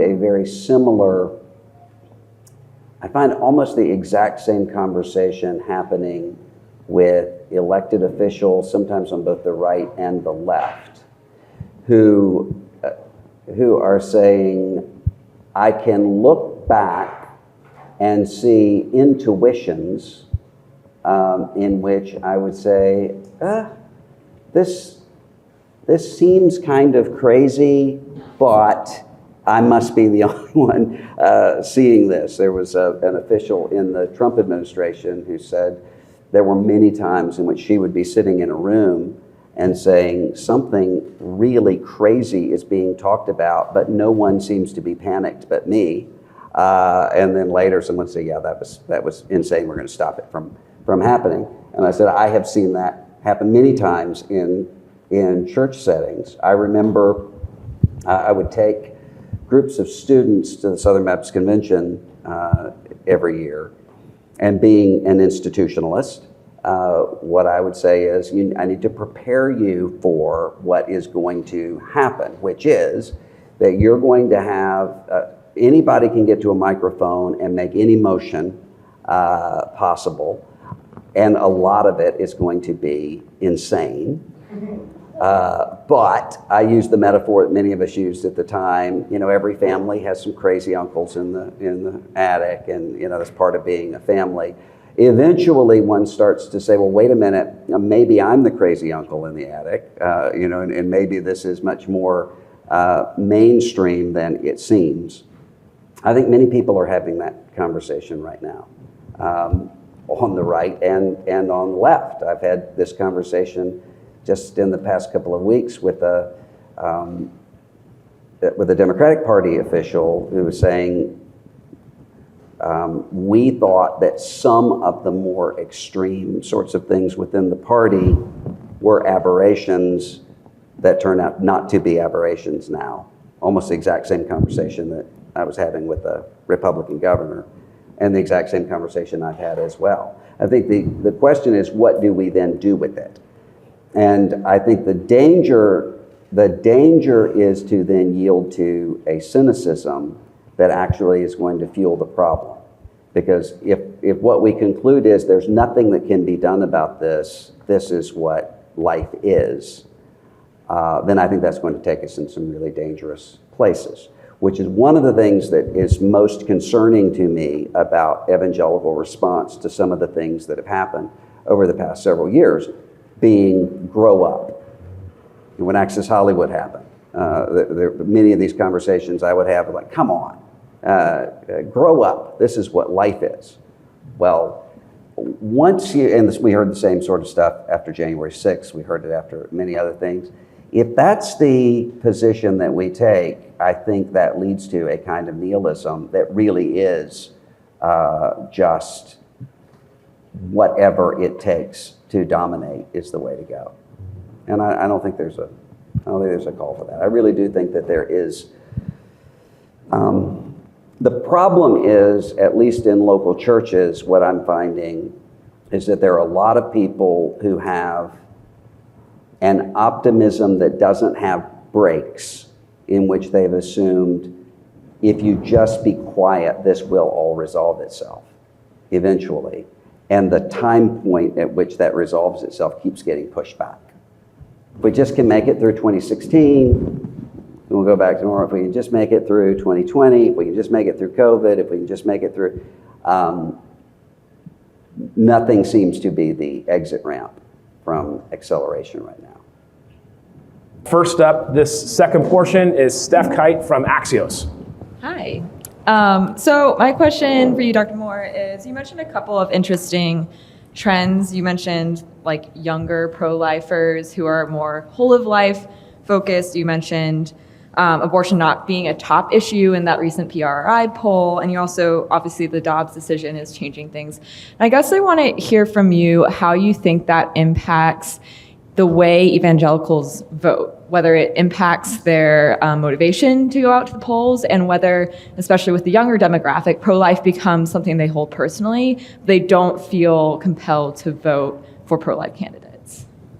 I don't know. I mean, I think that's one of the things that I could see a post-Dobbs world heightening the abortion issue as an electoral issue, especially at the state level.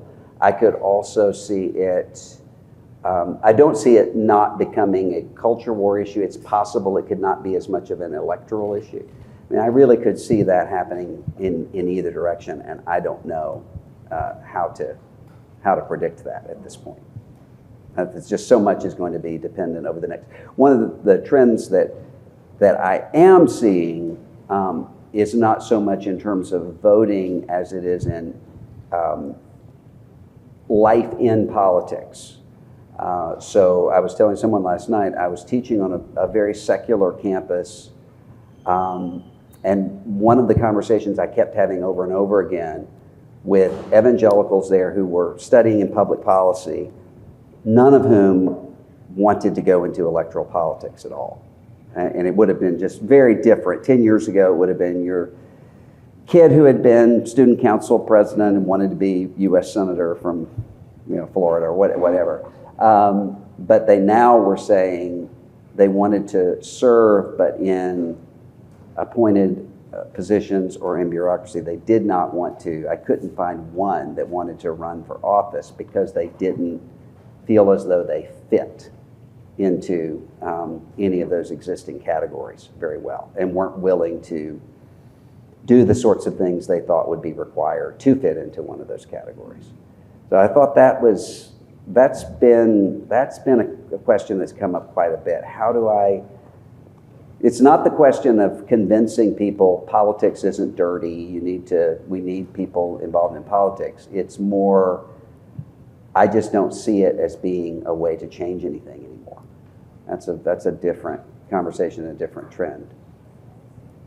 Is there a possibility that Dobbs alters that calculation? Because, look, you got something out of the political process. It's sort of a dramatic vindication of the idea that I don't voting think so matters. with this group, because while while all of them would be happy with where Dobbs went, they would not be happy with another 15 things that they would have to articulate. One of the things I think, what I keep saying to them is, I think you are assuming that the situation right now is going to be where things are. So in 2003, everyone would have assumed the neoconservatives are the future. All of that, Pat Buchanan's the Pat, all of that changed. Liz Cheney's still pretty relevant. Yes. But I think that a lot of these kids are sort of Liz Cheney-like, and know that they're not going to be elected in Wyoming. As a Liz Cheney. All right, we've got Jack Jenkins from RNS, Kelsey Dallas, Rebecca Rosen, McKay Coppins, Melanie Mason, and Jonathan Tran. Jack, you're up. I hope I'm not cribbing from Kelsey, because she likes to talk about religious freedom, and I'm also going to talk about religious freedom, which is that, the religious liberty conversation is happening alongside the abortion conversation right now. We also just had another Supreme Court decision this morning that directly speaks to that. But one of the interesting trends that has occurred in the lead up to this decision were progressive people of faith who started reclaiming their own religious narratives about how, in various traditions, abortion is not only permitted, but required in certain circumstances in certain faiths. And the claim is now, there's already been lawsuits filed claiming that some of these state-level abortion bans directly conflict with these people's faiths. We even have rhetoric now that some of these abortion bans are even right of the stated beliefs of the Church of Jesus Christ of Latter-day Saints, right? So this creates a really interesting milieu of religious liberty concerns. I know that you once got in trouble for telling Southern Baptists that what it means to be a Baptist is to support soul freedom for everybody when asked about Muslims building mosques and wanting to defend that religious freedom. So that's a long-winded way of asking, how do you think, because I really appreciated at the beginning of your talk how you were kind of trying to help us understand the conservative, evangelical, and Southern Baptist perspective on the pro-life issue.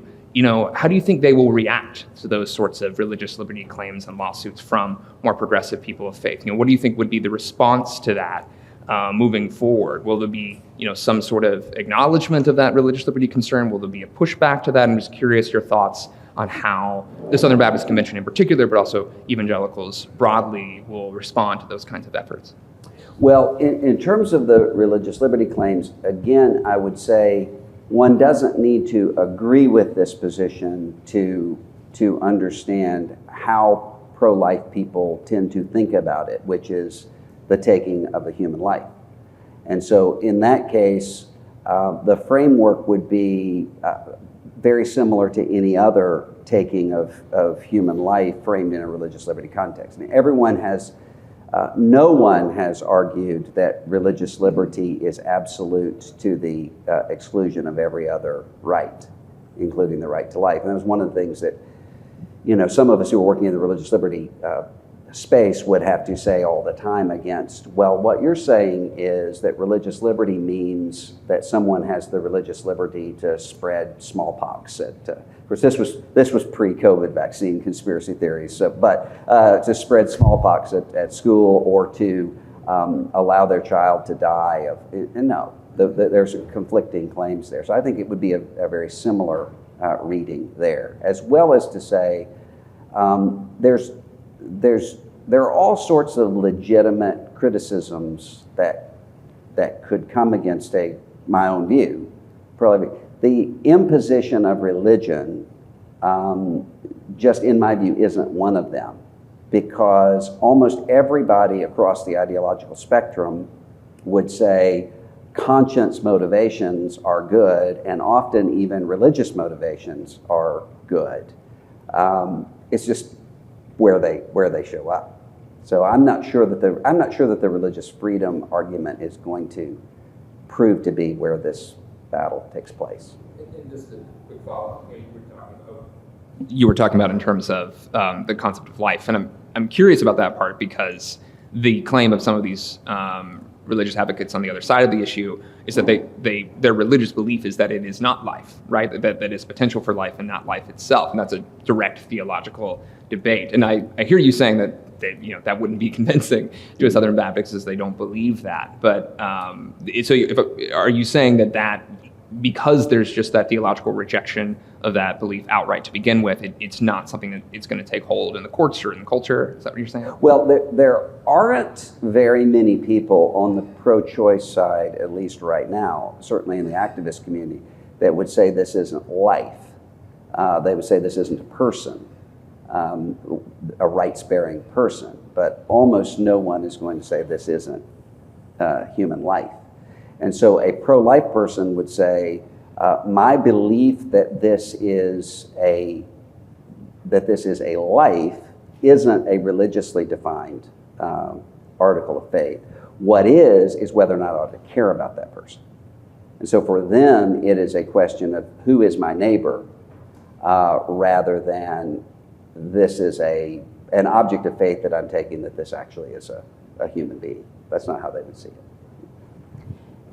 I feel compelled to repeat I was on Shadi's podcast talking about abortion when the decision was first leaked, and we're talking about what's the Muslim view on when life begins, and I said, well, the Jewish view on this question, and the answer is in Jewish theology, the fetus becomes a person when it gets into medical school. When it gets into medical school. If you didn't hear that, love it. That's my kind of humor. I can't believe that didn't connect with this group. All right, next up is Kelsey Dallas from Deseret News. Hey, I have a kind of a personal question for you, Dr. Moore. You talked about sounding the alarm about the loss of the moral authority, but something I've wondered about as you transitioned away from the SPC and now work at Christianity Today, have a great podcast, write great stuff. Something I worry about is you've lost the position to where people in the evangelical world will listen to you quite as closely, that you're preaching to the choir maybe, instead of being able to really change people's minds and hearts and political behavior. Is that something you worry about, not being able to sound the alarm as effectively? No, because not much has changed, and in many ways, not enough has changed, just in terms of my daily life and schedule. But no, I haven't. I don't. If anything, it's liberating in the sense that I was always speaking sort of across the evangelical denominational divisions, but I was doing so within one specific denomination, where I'm not now. So what does Hit that button, Kelsey. Hit that button. What does need to change for some of the folks at the center of sort of the evangelical farthest right to sort of wake up and change their behavior and regain some of that moral authority? What would be the most effective kind of wake-up call? Well, I think the most important thing is a lack of intimidation. I see a lot of people in leadership positions who are terrified to say what they think. And that's not just in the religious world, it's also in the political world as well. When in reality, if they did so, I think they would find a great deal more resonance than they think. I mean, one of the things I spend a lot of time lamenting the sort of broken alliances and friendships and so forth that almost all of us have experienced, even within families over the past 5, 6, 7 years. But there also have been these remarkable new alliances and friendships that have happened. And one of the things that I hear all day long, every day, is I thought I was crazy, from people who say, I'm here in my church in Nebraska, and all of this has just become so normalized, and I feel like I'm completely out of step. But then they find community with other people who are saying, no, you actually are not. You're not insane. You are seeing things the way that they are. So I think a lack of intimidation, and also this sense of there's this idea of a conserving of influence, and this again shows up quite a bit in elected officials, where there's this idea that in order to have influence, I have to stay at the table. And if I'm not at the table, I'm going to be replaced with somebody worse than I am. So therefore, I have to conserve my influence. But then the question becomes, conserve it for what and until when? And it then becomes where it's just pushed out forever. You could see the same dynamic taking place in the 1950s, 1960s in the Jim Crow South with pastors who were pro-integration. But Peter Berger in his study showed that the number one factor as to whether or not a pastor would speak out on these issues or not had to do with whether or not he was in a building program. Because what you're able to say is, if I weren't here, I'm going to be replaced with a segregationist pastor, therefore it's better for me to be here. But if I speak out on these issues, I'm not going to be here, so I'm going to, and that there's just always a reason to push that downstream until at the end of the day, you've said nothing and done nothing. He argued that one of the major predictors is not necessarily the level of education or even the theological stance. It was whether or not that person's church is in a building program or a major evangelistic campaign. Because then they say they say there's too much at stake. We got to just get through this, and then I'll do it. Yeah. Rebecca Rosen with The Atlantic. Hi, thank you so much. This has been really wonderful. My question follows really closely on Kelsey's, but it's just specifically applied to the fallout we saw from the 2020 election and the January 6th insurrection. When we had an Atlantic event a few months ago, and Representative Adam Kinzinger was there, and he really blamed the church clergy at the local level for not having done more to discredit what Trump was saying from the get-go. And he really condemned them in very harsh terms for not having more leadership fighting the big lie. But I just want to contrast that with what we saw in Tim's Atlantic essay, which really said that the flock is driving a lot of this and clergy are being put in between a rock and a hard place. So I'm just wondering, similar to Kelsey's question, but specifically on these questions of the election and democracy, what role you think clergy could play and should play in standing up for facts, democracy. Yeah. Well, Adam's a good friend, but I don't think I would agree with him about the clergy being the problem. I do think that there are some exceptions, but in most situations, what I'm seeing are clergy that are in a situation in which they don't know what to do. As one pastor said to a group of us, in 21, I think it was the spring of 21, who said, I went into ministry because I care about the Bible, I know the Bible, I care about people, I know people. Now I'm expected to be an infectious disease expert, a constitutional expert, I have to know OSHA policy, I have to, all of these things in a way that he said I'm just not competent to do. That's not an unusual sort of a statement. And that's especially true because often we tend to pay attention to the really politicized pastors because they're the ones who are calling the media and who are so forth. When in reality, a lot of the pastors who are the most beleaguered are beleaguered specifically because they're not people who are going to be playing to whatever the political trends are. So that's just not what they do. So it's several years ago there was a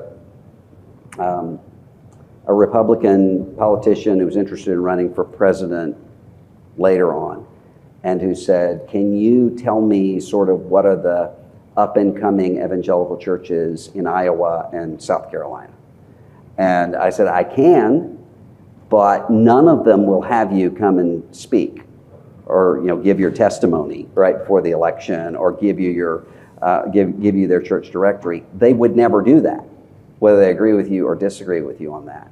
So a lot of these pastors are people who specifically haven't been kind of leveraging their ministry congregations in terms of political activity.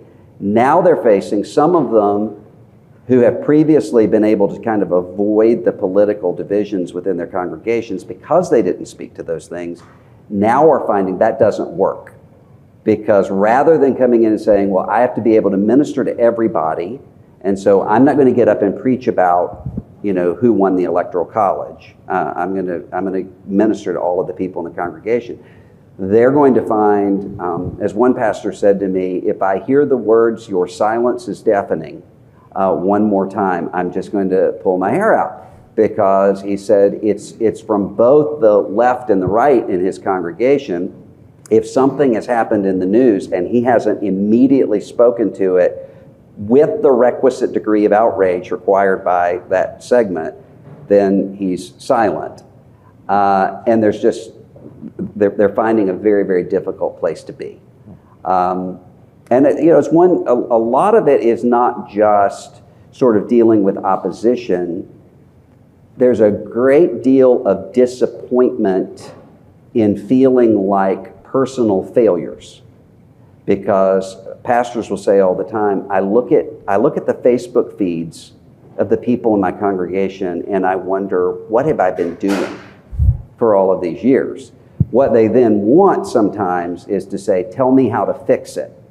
And it's, a special sermon series or some sort of program. We didn't get into this quickly, and you're not going to get out of it. But I find that clergy are not, that's not where the radicalization is happening. There are what Amanda Ripley calls conflict entrepreneurs who are clergy, who are able to benefit from it. But that's not the typical pattern. And what I worry about and have been worried about for some time, my hometown, Biloxi, Mississippi, was hit by Hurricane Katrina, leveled. I found myself really judgmental and inappropriately so. A year after the rebuilding, after Katrina, suddenly all of these pastors sensed God's call to move somewhere else. I thought, they're just giving up on their people at the most difficult time. What I didn't realize, they were completely burned out. They had given everything that they had to give and now had to leave. I worry that a lot of that is going to be happening with pastors who are saying, I'm trying to get my people through the craziness of this time. I'm trying to get my people through COVID, and then won't have anything left to give. And often those are the best people that we have. So that's concerning. Kay Coppins, Atlantic. That's the back. That's it. Okay, there we go. You spoke to this a little earlier. I'm curious, we've seen a lot of discussion in the last few days in the press, and particularly from more kind of thoughtful, maybe genteel pro-life voices, talking about the possibility that segments of the pro-life movement will pivot toward, helping mothers who are now being compelled to carry their pregnancies to term. That's expanding the social safety net, paid family leave you mentioned. Where I work at the Atlantic, I think the main story on the homepage right now is interviewing a bunch of those pro-life activists who are saying we now need to kind of pivot the movement in this direction. What I'm curious is, from your view and from the people you're talking to, how likely is it that a pivot like that will occur? What percentage of the pro-life movement do you expect to start actively engaging on those issues? And what would that look like? Is it expanding private charitable organizations that would assist with mothers? Or is it reorienting a significant portion of political energy toward legislative or policy solutions like paid family leave? I'm curious what your thoughts on that are. Well, first of all, I think there's more than one thing that exists within the pro-life movement. And Tim and I were talking about this during the break, this dynamic where often the people who over the past several days have been sounding the least triumphalist and the most sort of let's persuade our neighbors of this position are the very people who have been actively working in this area in the trenches for 15, 20 years. Some of the people who have been the most own the libs-ish in the way that they're speaking are the people who have been the least involved in the actual trenches of the pro-life movement. So when it comes to sort of your typical evangelical or Catholic woman who's working in a pregnancy resource center somewhere in the country, has been doing pro-life ministry, those people are often have already been there in terms of let's comprehensively care for women. As a matter of fact, if I'm going into an evangelical congregation and I want to talk about civility and kindness and lack of polarization, that's where I go first. Because these are the people who actually have had, now, whether you agree with them or disagree with them, they have been in a situation where they couldn't demonize the people who disagreed with them because they're trying to change their minds, they're trying to serve them. I think that applies more broadly than that. So they've already been there. The difficulty is going to be when it comes to abortion, you're dealing with something that is at base level very specific. Should you do this or not? Should this be legal or not? Now both sides have strategies as to how do we get there, but that's the end result. When it comes to some of these questions of social safety net, you're going to have people who are motivated by the same concerns, but who are going to be disagreeing not on morality, but on prudential, will this get us there? So I can go in a congregation, and if the question is, does an unborn child is an unborn child a person who is owed safety? Everyone, yes. Then you may have, there was a situation years ago where I had two people in a congregation, both of whom served in elected office in their community. One of whom came up and said, I'm concerned about single mothers in our community who can't make a living wage, can't raise their children. I think we need to raise the minimum wage. Another person who was there who said, I'm concerned about the single mothers in our community. I'm afraid if we raise the minimum wage, we're going to end up with these businesses cutting hours and these mothers aren't going to be able to care for their children. The motivations there were the same. They're arguing over whether or not this will work, which is a different conversation than if a third person came up and said, who cares about the minimum wage? These people are losers and takers. I mean, that's a very different. Back into the traditional fiscal debate Yeah. about what fiscal policy. Yeah. So, but I think it's different than, especially among those who are on the ground, there's not so much of an ideological rejection of, say, paid family leave, as much as there is, these are not people who are working in policy all the time. They're working mostly in the area of ministry, and who are saying, I don't know the difference between the Romney position and the Pelosi position, and they're going to have to work through the complexities of that. Melanie Mason with the Los Angeles Times. Okay, well, McKay totally took my first question, so it was a good one. But I did have another question for you, and that was, you talked a little bit about sort of setting off the warning, which is for people on the left, if they're concerned about the influence of the religious right, they should be even more concerned about the post-religious right, and the sort of own the libs kind of approach that we're seeing in politics. I'm wondering if you can talk a little bit about the hybrid of both that I think we are starting to see now. I think of somebody like a J.D. Vance, who I know is coming at this from a Catholic tradition, but you see a campaign platform that has some of these almost, I think, perhaps whole life approaches to family supports for working parents, hopefully supporting families that perhaps a single income would be sufficient. But it's very much dressed up in the sort of acerbic Twitter troll tone that I think is what tends to get him attention. And I'm wondering if you can just comment a little bit on the crossover of these two trends, and if you see that hybrid continuing, or if you're seeing pushback to the sort of own the libs who are trying to dress this up in sort of perhaps religious justifications for their policies, but with the sort of crass tone of Twitter. Is there a pushback from perhaps the other whole life, pro-life contingent that perhaps likes the policies, doesn't love the tone? Well, I think the complexity there is that you will have sometimes in the same coalition people who are saying, I care about these policy issues, so I'm going to live with what I consider to be acerbic, own the libs kind of rhetoric, because this is the important thing and this is the detail. And people for whom, and there's a lot of them, for whom the acerbic rhetoric is the draw. And, you know, as the saying went, the cruelty is the point. Sometimes these people are in the same coalition, and that transcends some ideological lines, are in the same coalition and assume that everyone is motivated by the same thing. Everyone assumes that the center is the center across the board and the periphery is the periphery, and it's often not.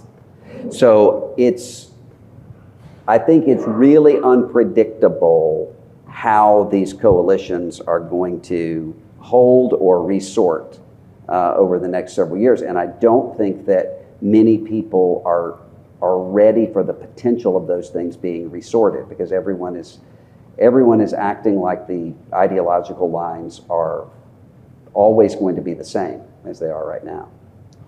If I could jump in on that for a second, you do have people like J.D. Vance wanting, and like the Josh Hawleys of the world, right, wanting to articulate a sort of national greatness conservatism that very consciously divorces from the fiscal conservatives of the past and says, we are going to use the welfare state to help families. We are going to use public policy. We're not going to take this position, which I think has often been the position that yes, we want to support families and children for their whole lives, but it's the private sector's job, and the government should just get out of the way, and it should just be, charity and so on.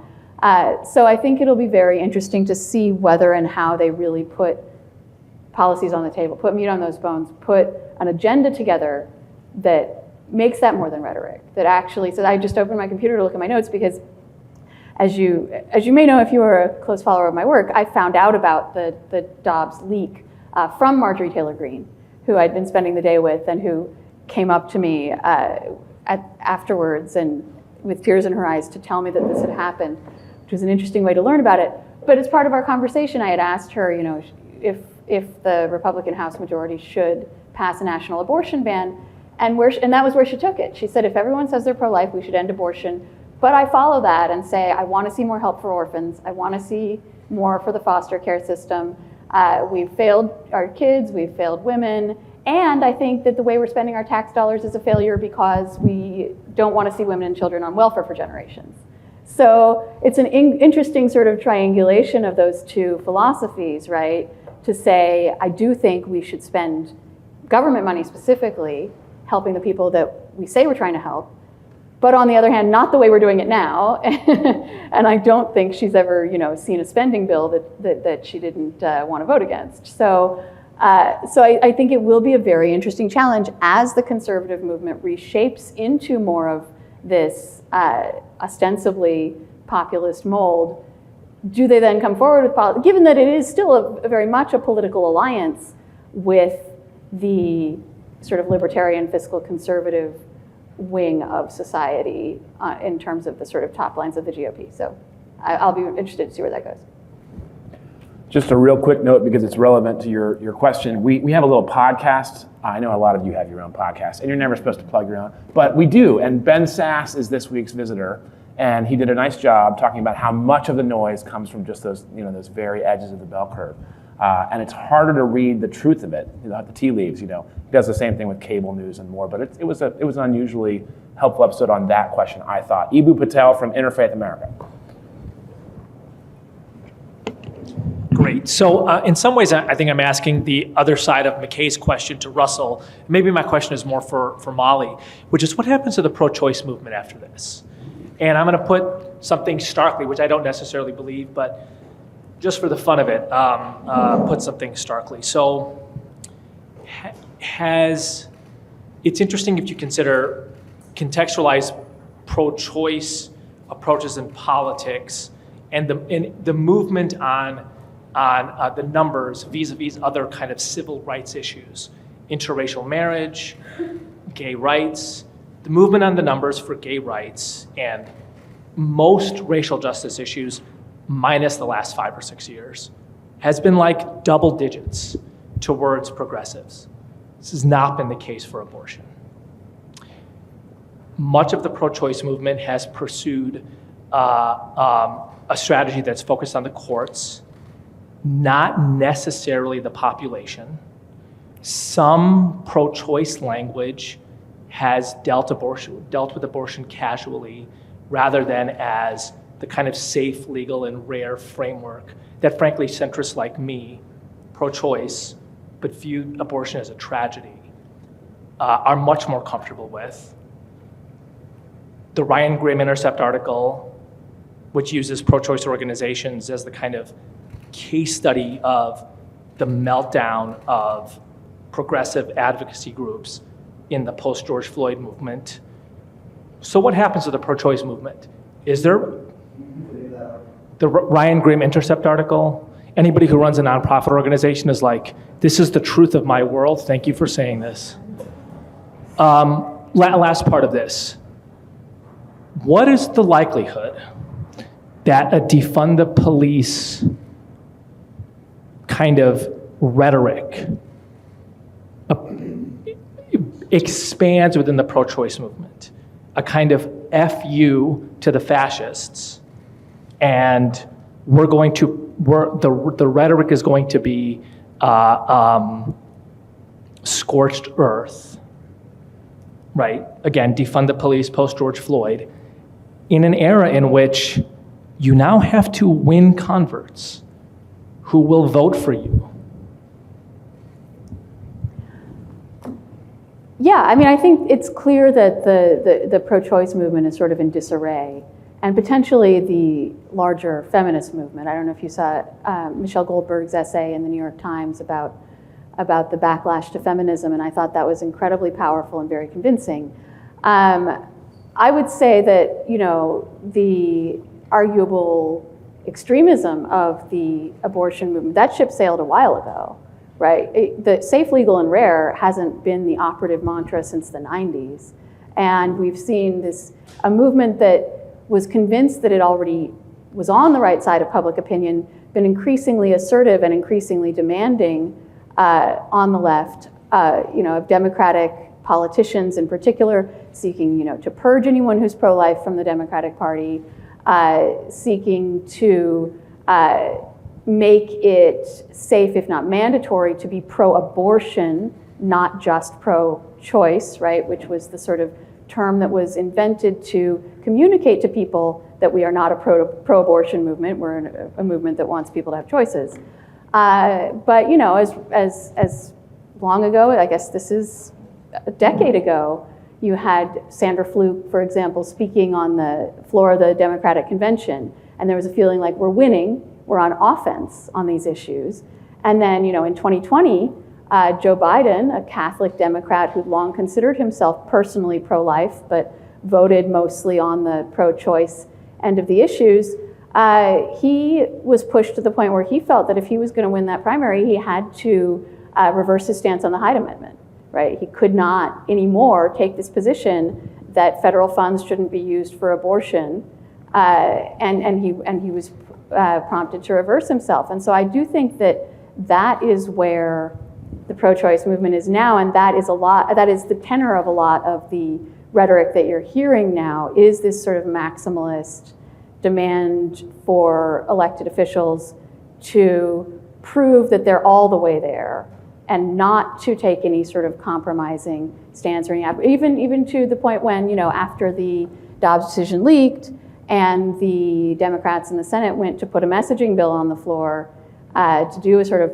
symbolic vote in favor of abortion rights, they went whole hog, right? And Chuck Schumer was quoted saying, this is too important to compromise on. And that's how they ended up putting a bill on the floor that even Susan Collins couldn't support, because it was a decision made to say, we're going to send a message to our activists that we're where they are. We're not going to try to find some middle ground where we might be able to get some people from the other side.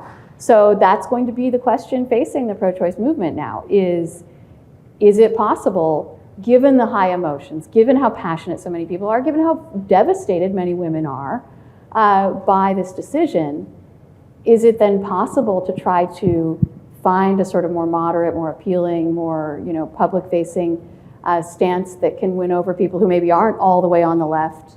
Public opinion certainly is not in the camp of abortion on demand until the point of birth.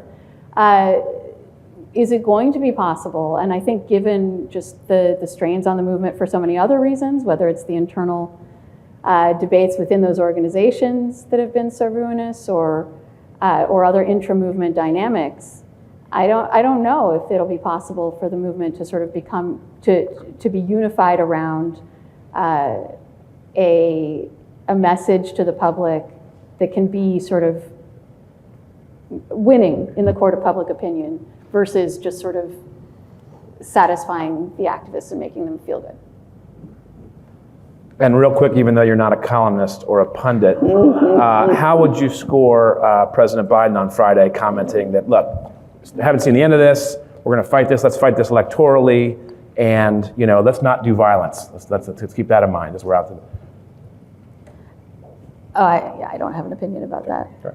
It'll be a good piece in 2 weeks. Well, I'll just do a quick follow-up, and we don't have to answer this, but just, if I was a smarter person than I am, and I was a social historian, the fascinating case that is before us right now is both conservative organizations and liberal organizations are in total meltdown, okay? But one just won a major victory over the other. So here's what's amongst the many things that are interesting. What happens to the world of conservative organizations after a major victory? What happens to the world of progressive organizations after a major defeat? Do the conservative organizations continue their crazy civil war? Do the progressive organizations get their act together and articulate some whatever version of safe, legal, and rare, whatever it is? But there's a very interesting kind of case in front of us. Both of these worlds are in total meltdown, right? But something historic just happened. What takes place after? I don't know the answer to that, but I sort of copped out on your question about Biden's remarks, but I will say that it is telling and proves my point that the main reaction to him sort of getting out there and trying to lower the temperature and get everyone to be peaceful was to accuse him of not doing enough, right? Was to accuse him of not doing enough and not saying enough, and there was a sort of outpouring of vitriol on the left of the White House needs to do more and say more and be more aggressive on this issue. Hal Boyd with Deseret News. Thank you both. This has been is this on? Yes. This has been a fascinating discussion thus far. Possibly for both of you, but maybe more pointedly for Dr. Moore. I'm curious, you've talked about the importance of credibility for the church, and that being a major concern for you. What do you think the church needs to do to be credible in this more holistic sense of being pro-life, from cradle on, et cetera, conception on? What does the church need to do in order to actually not be accused of hypocrisy? Because I think that is often the charge that's leveled publicly. And then I'd love to hear from Molly on that. Well, when I'm talking about credibility, I'm not speaking specifically in terms of abortion policy. I think that the credibility across the board is going to then affect the way that people see the church on abortion and everything else. So that there has to be a sense of, whether one agrees with the church or not, a sense that the church actually has a moral grounding. So I think that what seem to be completely unrelated issues of sexual abuse, sexual assault, internal scandal, those things have to be dealt with in order for the church to have credibility and to be able to speak to issues beyond just the political calculations of them at the moment. That's not directly in terms of abortion, but it affects that and everything else. I don't know if I have a view on that. I will say that I do think there's a somewhat unfair tendency among some journalists to say to assign a sort of policy litmus test to this question, right? To say, if you're not for paid family leave, then you're not telling the truth about wanting to take care of children after they're conceived. And I think I think everyone in this room is more responsible than that. But I do think as journalists, it's important to not assign, the sort of litmus test to people, and to let the public decide whether they feel there's credibility on particular issues or not. I have one quick follow-up to Ibu's question about the creative minorities exilic status that I think Dr. Moore talked about when you guys spoke here together last time, which was like sociologically what happens next, that same rhythm as he was raising. It seemed like a lot of the contribution that you made within the ERLC, within the broader world of evangelicalism in the country, was about encouraging people to be comfortable becoming exiles, not wanting hegemonic majority anymore. And if we were willing to take that on and live out of that, constructively, good things could happen, and we should be open to that. And David Brooks, your good friend, gave a talk, Shadi and some others heard, about blacks and Jews, and said that these are communities we ought to all learn from because the same is true, and he sacks. What happens to the invitational impulse to be creative exiles, creative minority exiles, that you encouraged last time in this community, now that there is, just on this one issue, a dealing where, quote unquote, you won? Well, My argument was never, we previously were a hegemonic majority and now let's become comfortable being a creative minority. It was that the hegemonic majority was always illusory if we define the we right. So as an evangelical Christian, I don't think that Mayberry is a way to eternal life. I mean, that's not the case. So I think there was a sense of we that had to be redefined. In terms of exile, it depends on how people use that word. So if what somebody means by exile is, I don't find my permanent sense of belonging in any existing arrangement. So similar to what C.S. Lewis was talking about in 1939, during the beginning of World War II, where he said a lot of you are coming to this place of disillusionment, where you're concluding what difference does it make if we're going to head into a world that's at war. He said lean into the right kind of disillusionment, where you realize that you don't have, that's not your permanent address, it's not your permanent home.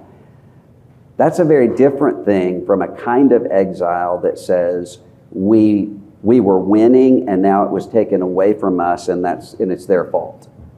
So it's I think the most dangerous thing right now is that in American life, almost across the board, you have the worst aspects of majoritarianism and the worst aspects of being a minority together without the good. So you have evangelical Christians who think most of America is just like us, but we're having all of it taken away by a few elites. And you have certain segments of secular America that will say most of America is a bullying, intimidating Christian America. Both groups feel like beleaguered minorities who actually are majority. I mean, that's not a healthy way to proceed. So a lot of it has to do with, exile biblically is not a vehicle for resentment. Exile instead is a realization God is doing this, and there are possibilities for new developments coming in. What Wendell Berry talked about when he talked about everything creative happens first from the margins, because the old assumptions have to be done away with. That I think is very productive. But in order to get there, you have to actually both see yourself as potentially a minority viewpoint and not be resentful about that, if you're going to actually seek to persuade people rather than just lambaste them. And you have to have a functioning democratic system that is broadly trusted as Yes. well, right? Because there's a direct line from that way of thinking to we have to overthrow the government by violent means because we know on some level that is so deep-seated that it's impervious to evidence that we're the ones who are supposed to be in charge. Yes, that's right. And that's, I've had this happen multiple times where a pastor has said that he will quote the Sermon on the Mount parenthetically, turn the other cheek, so forth, and then have congregants who will come up and say, why are you giving us these liberal talking points? And this pastor will inevitably say, I'm directly quoting Jesus Christ. And the response is what's interesting to me, because it's not just the sort of biblical illiteracy. The response is always, that used to work, but not in times like these. So there's this emergency catastrophe where everything is off the table, as though Jesus were not speaking in an occupied Roman colony with crucifying soldiers around everywhere. Those were good times, and now we're in emergency time. But that's the mentality, and I think that leads to exactly everything can be morally suspended because we've never been in times like this. And if everybody assumes I'm Bonhoeffer against Hitler right now, then you're going to end up in difficult times. Are Amy Sullivan and Jack Jenkins cards up for a follow-up, or are those holdovers? Yeah? Bring it. Okay, 11:50. We got about 7 minutes. We're going to get a quick restroom break, and we'll have lunch. It'll be lovely and served. So. Okay, thank you. I just wanted to come back to the two issues we started off with here. The SBC's report on sexual abuse and abortion, and identify a through line of a particular way of valuing women and thinking about women that is very entrenched.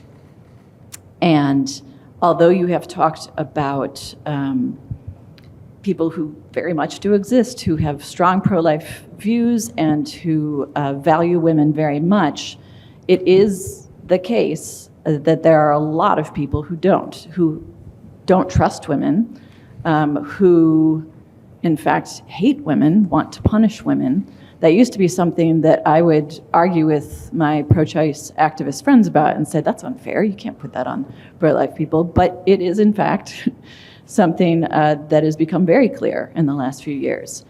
And I just don't see, particularly with an organization like the SBC, how you have a brighter future if your response to sexual abuse is to think of a woman who was raped as somehow an affair partner, or to think that the pastor's position should be protected rather than the woman believed.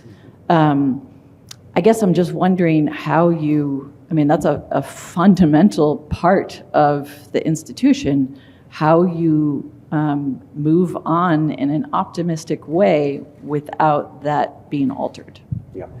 Well, the you part, I'm not a part of the SBC, so I can't really speak. I remember the first day that I ever said them instead of us. It was a very disorienting thing to say. But what I will say is that you look at, for instance, the response to the report and the resolution that was passed this year specifically on that language of affair. Because you're exactly right. This was one of the most nefarious pieces of this, including with one specific survivor who told her story, and the story was altered to make it sound in her voice as though she had participated in an affair rather than abuse, or just the language of pastoral moral failures when what you have in almost all of those cases is an abuse of spiritual authority and power. Talking about that just a few years ago, to most people, sounded really alien. They had a category for a pastor who had an affair, didn't have a category for abuse of power. Now, there's not only in terms of the resolution a recognition of that, but a call for civil penalties, criminal penalties for the abuse of that sort of spiritual authority. So I do think that there is movement there, and there is backlash to it. And that was one of the reasons why I said it's worse than people know, is because there are all sorts of things that people will say behind closed doors that they aren't comfortable saying in public. And also there's a way, and I experience this quite a bit, and I think this happens in local churches, of a backlash to this issue that can't be dealt with directly, so it's projected onto another issue with twice the impact behind it.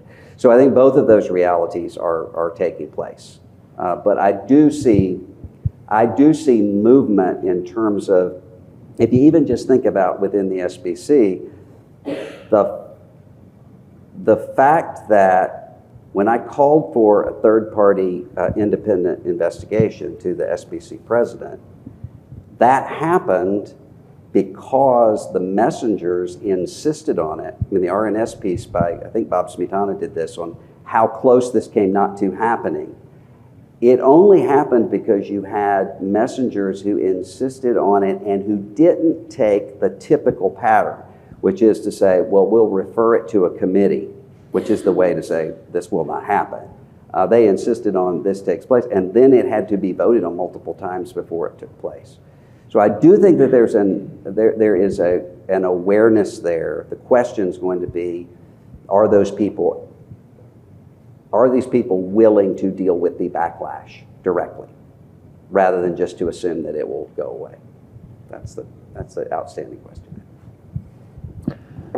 Nicole, do we have time for one more question or not? Yes, Jack Jenkins, Arnas. And it's related to the last few questions. You mentioned earlier about the danger of how the anti-abortion movement kind of hitched its wagon to Trumpism and Trump himself. And I'm curious about that, right? Because Roe v. Wade wasn't overturned last week because they won the argument on abortion, and they still haven't. It's because 3 justices were put on the Supreme Court in a deeply controversial, at least one of those, in ways that are deeply controversial, by a president who was deeply controversial, whose presidency was followed by rises in violence and very antagonistic form of politics.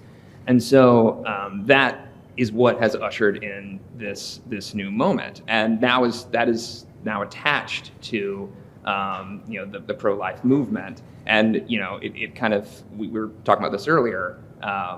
For years, people like me would ask people like you, like, how can evangelicals support somebody like Donald Trump? And then many people would say, well, there is this transactional nature about this precise moment. So moving forward, irrespective of whether that was the right call strategically or what have you, how does this movement and religious conservatives kind of handle that? Those who aren't willing to be actively engaged in that sort of antagonistic politics, who aren't necessarily comfortable with how that all went down. People like yourself who are deeply critical of Trump when he was running for office.